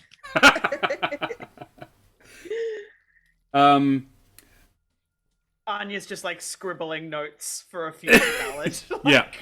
What? And Lane's just like, what the flying fuck? I think every viewer is probably that right now. Yep. Yeah. DM is probably like that right now. What It's the all hell's like going that. on? Yeah, love it. Yeah, I feel like it would be mean at this point to make anybody else hear it because of the successful con checks twice.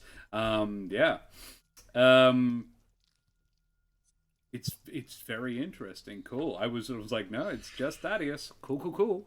Yeah, you get to this pile of treasure chests. There is 9 full chests full of treasure. A couple have like gold, gems, jewels, and so forth. But a couple more. Most of them are just boxes of coins. There is one, however, that is piled with scrolls and notes, and it looks like a wizard's traveling case, and is probably quite valuable, but in a different way. And Thaddeus, you hear, you are permitted to take one for each of your individuals. I will proclaim to the party. The mushrooms, they bless us 1 chest per person. Carry well, watch your tread. Be very careful. Okay. Right. Whatever you say, Mushroom King. And just a little voice under Thaddeus's beard. Mushroom King. Yeah, that's the first mushroom you ever talk to. Yeah. Yeah. You do this. I presume you gather up a chest each. Do any of you have any specific desire for a specific chest, or just gold and jewels? I mean, Anya will take any loose coins she can that are like on the ground before picking a chest. Sure. Just like picking up loose stuff that's not in a chest, because technically it didn't like. That's not specified. Yeah, absolutely. Yeah, yeah. Got to be careful with the fine print. Yeah. Pixie Winkwonk, would you do me the favor of typing ! roll space 100 in chat?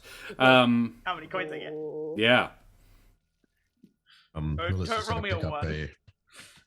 Let's just going to pick up a random gem and put it in his eye socket. Willet picks up a random gem, any color you like, buddy. There's any you like. 87, I will say 87 electrum worth of extra on top of whatever you pick up. Very nice. I would look to see if any of the chests have like pretty clothes in them. Sure. Likes to be a high fashion kind of pirate. Not any clothing, but there is one with a fairly fancy looking tiara sitting on the top. Yes. Yes, and I immediately put it on. Just, how do I look? Different. Because she's used to seeing like flowing robe, like monk gear. Yeah. And it's like different. And I forgot to say it earlier, but Lane totally has one pigtail up here and one pigtail down here. So like it just is very just sticking out the top of the tiara. Yep. While the other one's down here. I adore it. Princess Monk. Yeah. Princess Monk. Yep. 100%. Princess Monk and okay. Yes. It's fine. I'm good. It's 1 a.m. man. Like I don't know what to tell you. I'm never taking this off. Ever. It might not be the best to she was about to say shower with, and she's just gone, she's not going to shower. Like, it's hard.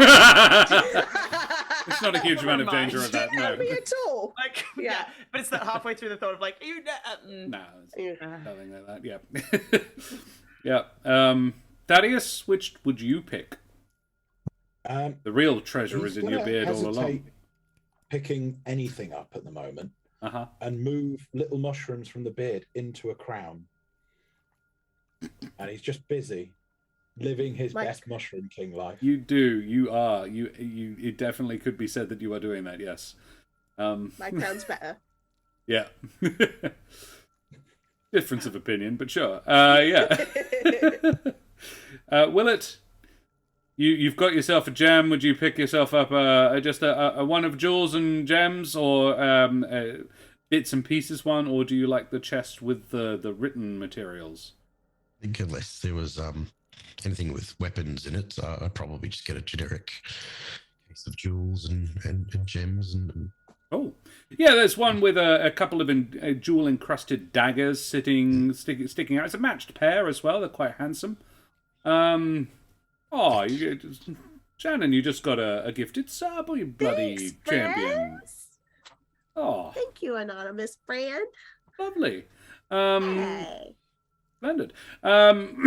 Yeah. So cool. You pick up your treasures. You make your way back? Question mark. Do all of you make your way back? Anya's kind of watching Thaddeus in a like, you're coming back, right? Like trying to work out what is going on because he is not. She doesn't like how he normally behaves. But this is much weirder. This is like, she'd rather he went back to that. Like, what is what? You're acting like weird in a not okay pirate kind of way, as opposed to in a you're a weird pirate kind of way. Thaddeus, I suppose the point I would make with that, I don't know what you intended with it, but you do have a sense of self, but you also know that you are part of something greater. Yeah. So I'm kind of using dice here at the moment because he's not very self-aware on his best day, and this is probably an overwhelming amount of life energy. Yeah. So I'm kind of just letting the dice do a little bit more than me at the moment. Sure. So the idea at the moment is he's not sure how to perceive the world, and he's very alien to it. So he will, instead of taking the full treasure, he will line as many pockets, beard pouches, everything as he can, and then walk ahead of the party with his palms out, very Moses, to clear the way out, to make sure that no harm is done. Cool. Yeah. The Lentum say, as you are heading out, I will get one more con save from Shannon and Kate. Just because it's fun. Nope. Oh, love it. Okay. As you are heading out, Anya, Nope. you hear. So Thaddeus, you would hear this very loud and clear. Anya, you would hear it quite quietly. But as you are making your way out of the cavern, you hear, "Farewell, Thaddeus Flange. Thank you for your gentleness."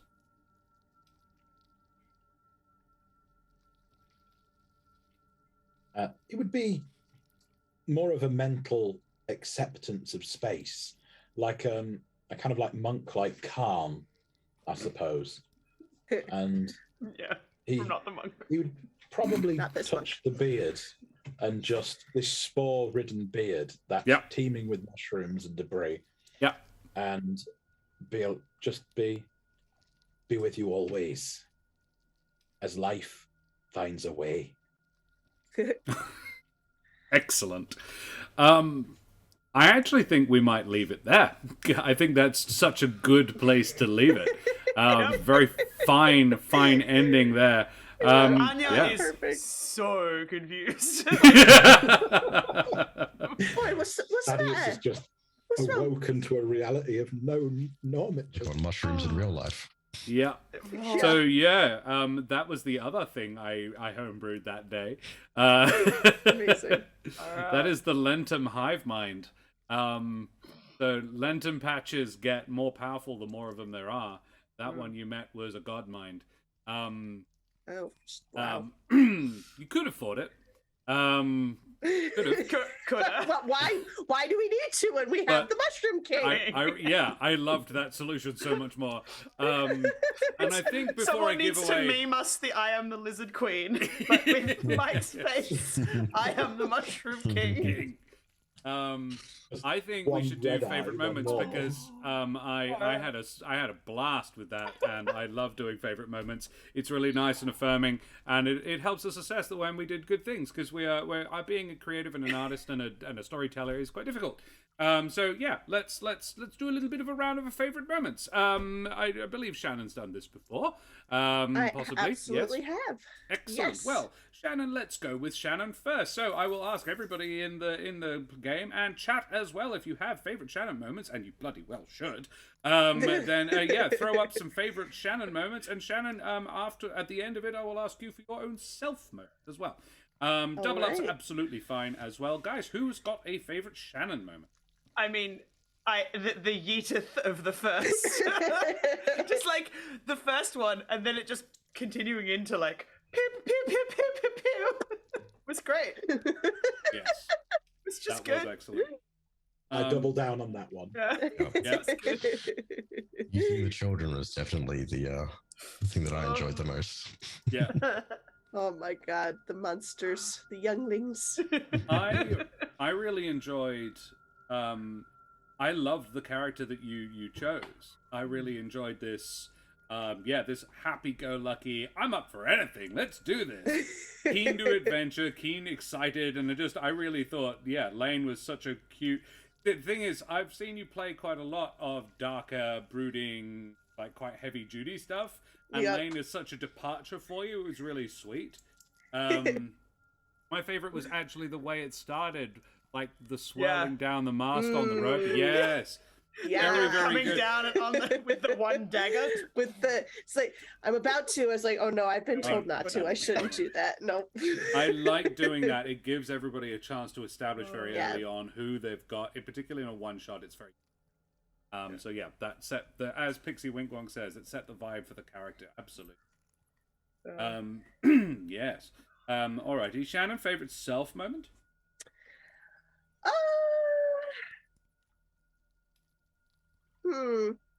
I like the putting on the tiara at the end.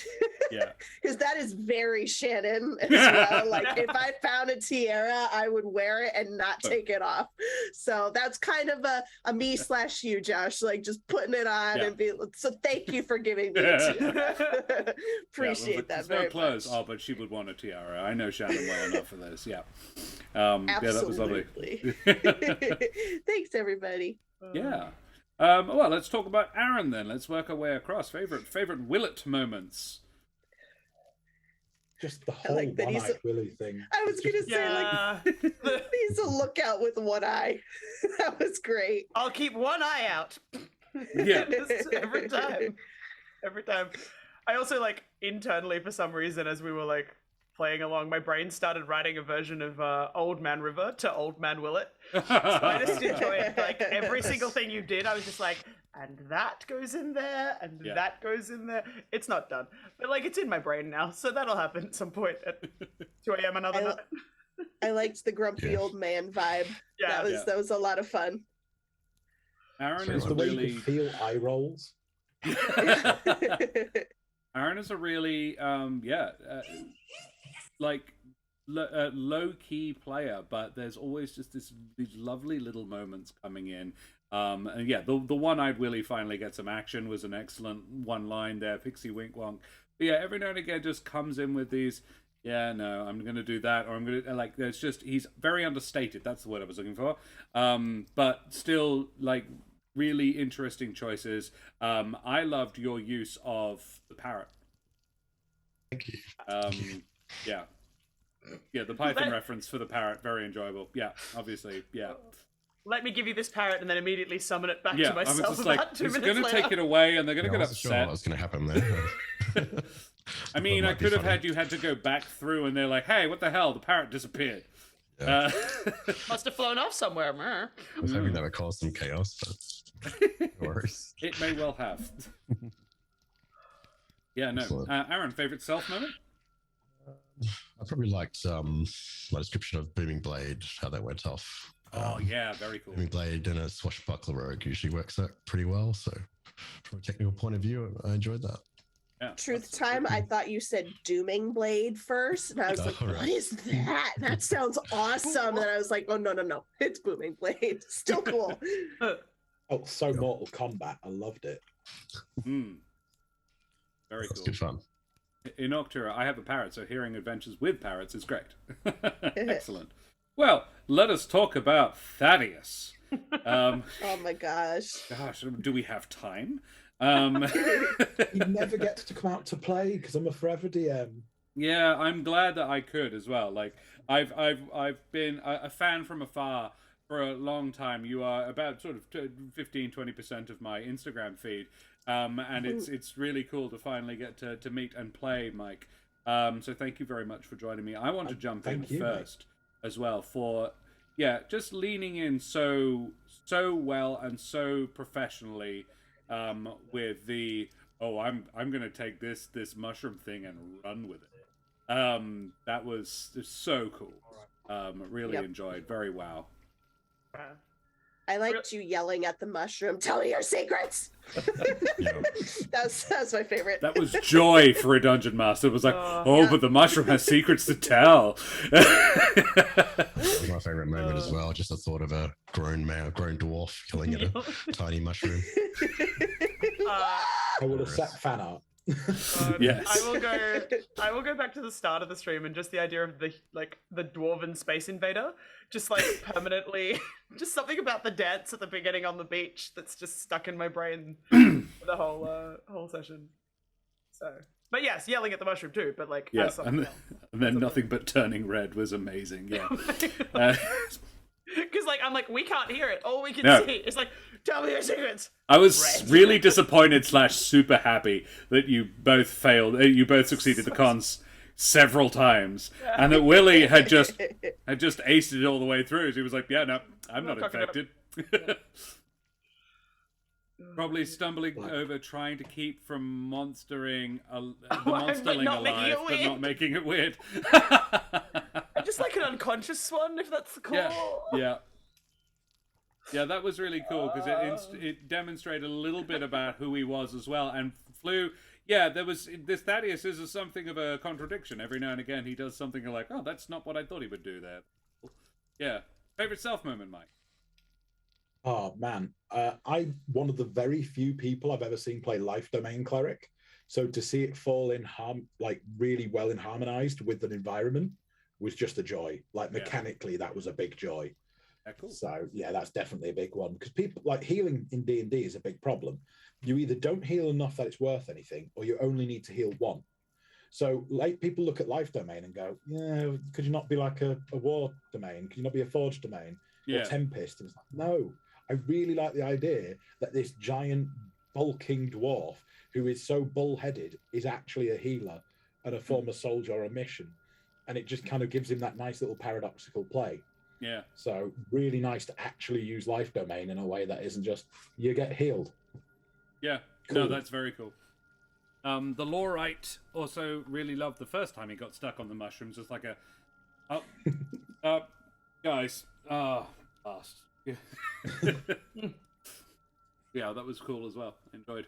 He was the chosen one from the start. Yeah, that's it. Kate, favorite Kate moments. I'm so impressed with your ability to just like improvise music and songs. Like that's just so impressive to me, and I love that you use it with your RP. Don't tell the other stream and projects that I work on that because I don't play a bard and they'll be mad at me because I don't use it. You are a bard playing a bard. I am, yeah. That's the problem. So I don't play bards very often because of that fact. So yeah, the song was really well thought out and I thought deserving of the iteration. So well done. And it was nice to see a song of rest. Never see them anymore. Yeah, no. Yeah. Well, if we don't take short rests fight anymore. Yeah. Short rests are great in a one shot.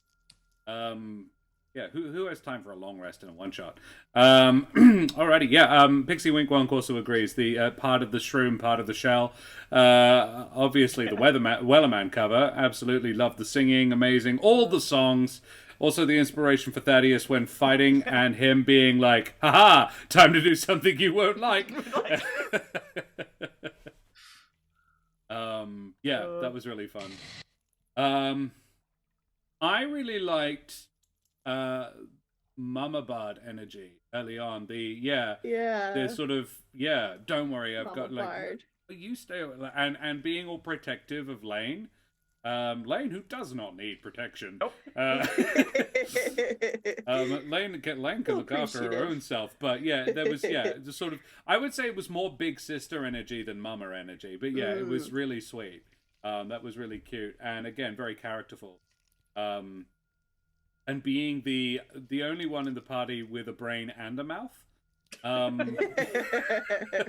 Like Willie is obviously thinking, but I mean, he's not saying much. Her stats do not belie that. Just I just got really lucky. Absolutely. Favorite self moment, Kate? Persuading the first group to give me the map for a song. That was cool. I thought was cool. I like playing cool. bards who aren't just the tropey the Roll Thaddeus to seduce the Nangalico. Yeah, like for want of a better comparative. But so I like bards that are a bit more interesting. So being like, I'll trade you this for music was kind of fun for me. And to have it roll well worked well for me, and that song cover that I wrote about a week ago for no apparent reason, then was like, well, that's hopefully I get a chance to use that. The other ones can wait for another stream another time. That's fine. Yeah, Pixie Wing There's a Wong Barrett's likes... Privateers version. That's Oh, fine. excellent. Pixie Wing Wong likes Lane. That is the correct spelling. Being yes. like, don't touch the mushroom. Anya immediately touches the mushroom, admittedly with a sword, but it's like, sure, I won't. Okay. And now oh, damn. I told you. I did tell you. Yeah, that was very cute. Yes, little No sister, sympathy. it's fine. I'm just going to try it myself. I know what I'm doing. Turns out I don't. Can you help? Yeah. It's fine. Oh, also another one. I really enjoyed the Pitten and the... Because people get adventuring equipment and it never gets used. That was cool. I was just like, you could have just tied it around a tree, but no, use the Pitten, damage the tree, do it. Yeah, I guess I could have. Never Whoops. mind. The tree is part of the Lentum hive too. Don't worry. Everything in here is infected. I mean, yeah, like, I really enjoyed that I have a +9 to acrobatics and used it precisely once.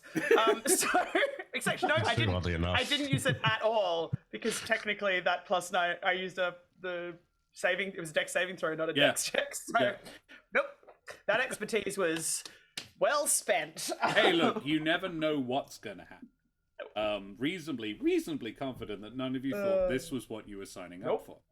And we do favorite moments, and nobody's going to be like ready to jump in to stop me from trying to distract from the fact. Favorite Josh moments. Yeah. I am sorry. Yep, absolutely.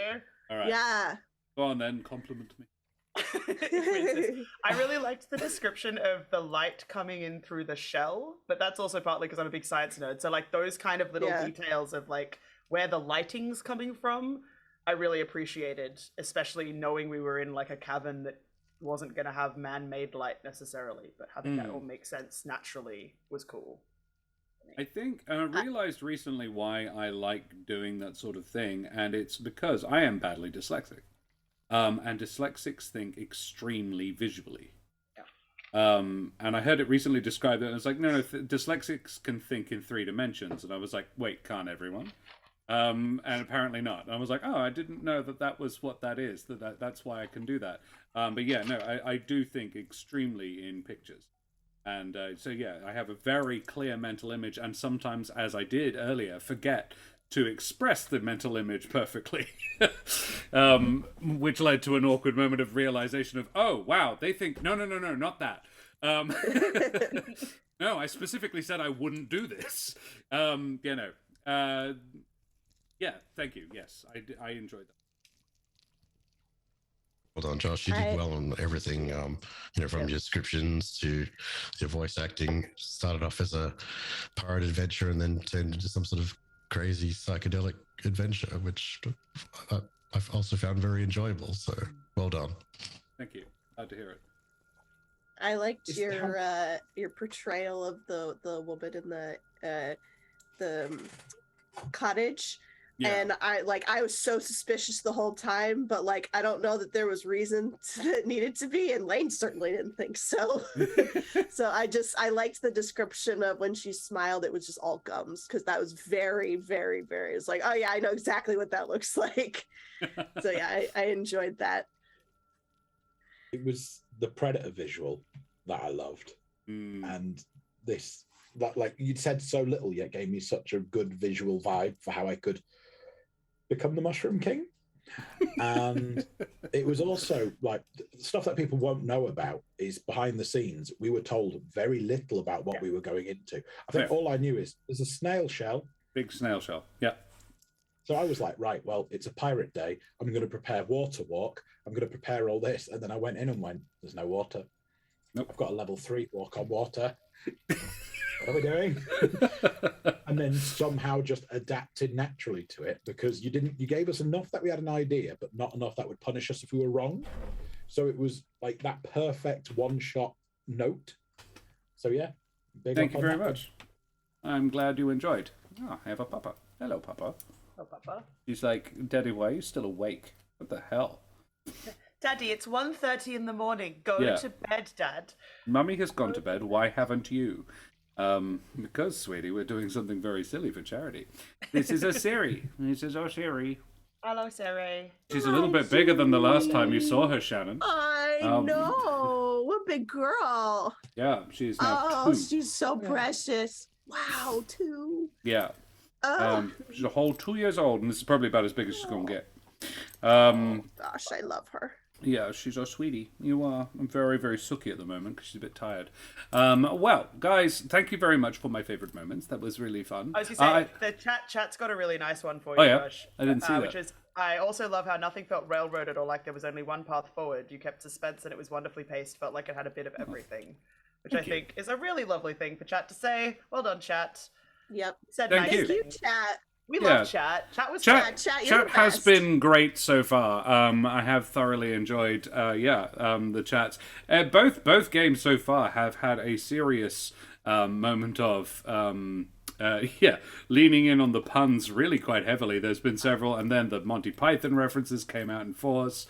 It's fascinating that, Python was, nearly 40 years ago now, more than, and yet we are still quoting them on the regular. I'm having to teach children what they mean. My favorite me moment, I wrote this earlier today. But I really enjoyed getting to use the thing that we built in on a Tactics Tuesday. So the Lentum was a suggestion from chat.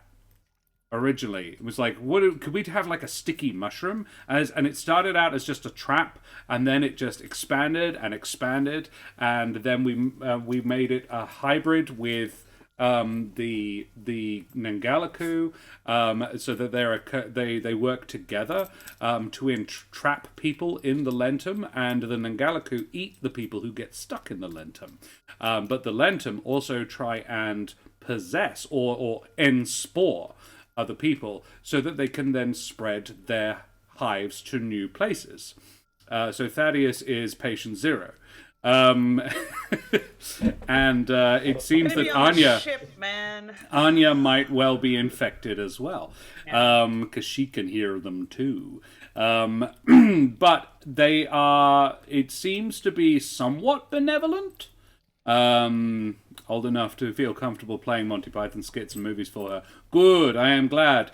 It is a bit of a funny thing. I recently, or not even recently, I went and watched the first 2 or 3 episodes of Flying Circus when it went up on Netflix, and I was like, "Ooh, this has not aged well." There is some very there was 3 instances of blackface in the first 4 episodes. Put it that way. Yeah. And I'm just like, ooh, wow. There are okay. bits that you watch, and there's bits where you just go, and we skip to this bit now.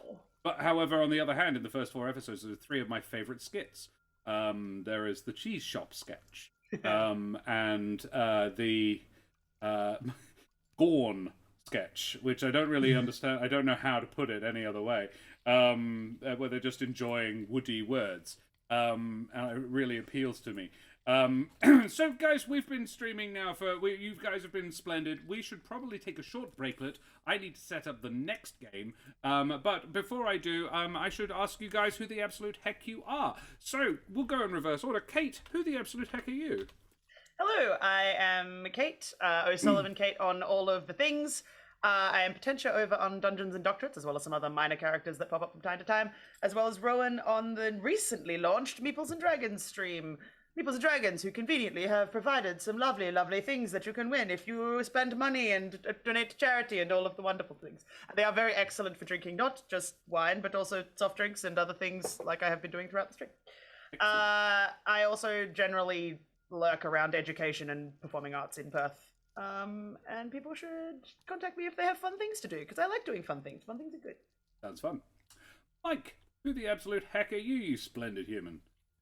So I am a little bit different in what I produce as content. I am a miniature painter on the D&D channels on Twitch. 5 days a week, I paint miniatures, build terrains, battlefield, all sorts of things. Check out my Instagram for my lovely little projects I work on. I am Mike Moans on most platforms.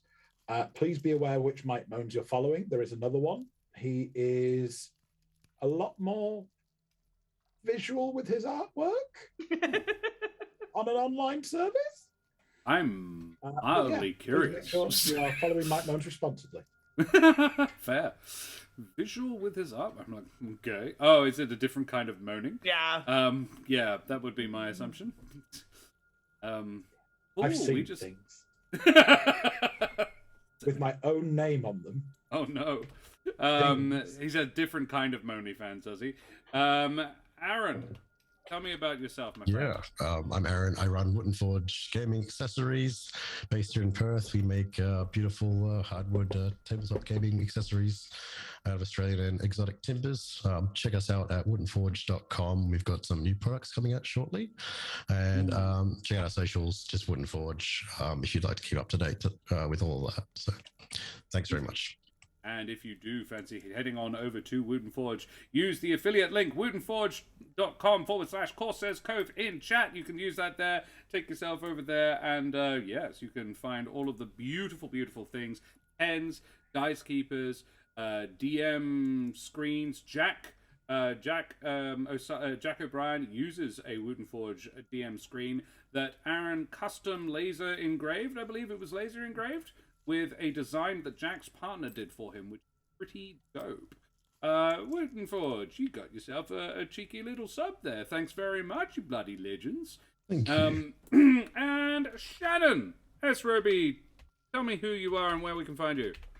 Absolutely. Hello, friends. I am Shannon Roby from Paradise Productions, Roby25 on all socials. And Paradise is spelled Paradice, like a pun, like a pair of dice. We thought it was funny and we stuck with it. I am our community manager as well as a cast member. Our first campaign is wrapping up in approximately 3 weeks. And I'm very, very excited about it. We are in the end game and about to battle the BBEG. So we would love to have you join us on Monday nights at 6 p.m. Eastern time. I also mod for our wonderful DM Sean when he streams on Wednesdays for Relaxing in Paradise. We just bought him a 3D printer as an end of campaign gift that he's dying to put together. So he'll probably play with that this week. We also have the Sean and Shannon Power Hour on Sunday nights, Eastern at 7 p.m. Eastern. I may not be doing it tonight because, as you can probably hear, I don't feel that great, but it should a little snuffly. That's because I'm a mama to be, and baby's coming very, very soon. So I'm just getting all the end of pregnancy symptoms. Also a very proud dyslexia educator, and love working with people with dyslexia, particularly kids, and helping them understand how their brain works and helping them realize it's not something to be ashamed of. Your brain just works in a different way, and we get to celebrate all of those amazing ways your brain works, and we'll find ways to make reading a little bit easier for you too. So, oh God, I would have loved to have someone like you around when I was growing up. I didn't learn to read until I was 9. My mum had to find it was carrot or stick, and stick doesn't work for me. So she eventually realized, like, the first book I ever read in full was a 400-odd novel by Anne McCaffrey. Basically, dragons being like dragons and dragon riders in a sci-fi fantasy setting. And pretty good first book. I was just like, boom, straight into it. Yeah. Yep. Softcore pornography in there as well. Like, I don't think she was aware of that. She was like, he might like this. And I was just like, it wasn't that, like, I was 9 as well. But I basically just had a reason. And then I read The Hobbit in about 4 months. And yeah, the Dragon Riders of Pern, exactly right, Mr. and Mrs. Crafting. Very softcore, no graphic descriptions, but yeah, there was sort of like and then they did that, and I was like, what the heck is that? That's interesting. Anne McCaffrey is not Jean M. Owl. So I came to it from that. But hey, look, I can sight read Shakespeare now, so that tells you how far I've come. And you are so creative, which is a huge advantage that dyslexics have. So kudos to you. And thank you for inviting me and us to play today. This was so much fun, or tonight, wherever you are in the time zone era. Very much night. Thank you very much. Really appreciate it. It's my first game in a long time. Forever DM. Soon and forever. And Madame and Monsieur, Dame und Herren, and beings of indeterminate gender and persuasion, I be Josh the Pirate, and you can find me here on my channel Corsair's Cove, where I run D&D and other related things. We've got a few systems coming up right now. In a minute, Tony Karlstrom, the wonderful Tony Karlstrom, will be running a game of Mutant Chronicles, which is a pretty dope system. I really enjoy it. If you roll low, you'll like it because you've got to. It's a D20 system, but you've got to roll low rather than high. You have the number you need to roll below is set by your stats, and then you've got to get beneath that to succeed. It's kind of neat, and yeah, he will be joined by Daria, our channel artist. Our Dana will be joining as well. Dex from Des from the Eldritch Scribe will be joining, as is Wabajak Wagon and the Maharishi. The Maharishi from Phoenix Iwaki and occasionally from Milady Saito as well. So a big cast for that one, some of whom have played the game before and some haven't. But Tony routinely teaches people how to play it, and it's going to be super fun. We will be here for the best part of a day. We've got like 18 hours left. No, 20 hours left of this incredible charity stream. We're already over $800 raised, you bloody champions. Guys, thank you so much for joining me. It's been an absolute pleasure. My right arm is completely taken over by a dog who's fallen asleep on me, which is very cute. So I'll just have to use my left hand from now on. As I pop us on the, not me though, as I pop us on a break screen, and we will be back in 15 or so with the next game. Guys, thank you so much for joining me, and we will see you next time. Say goodbye, everybody. Bye, everybody. Bye, everybody.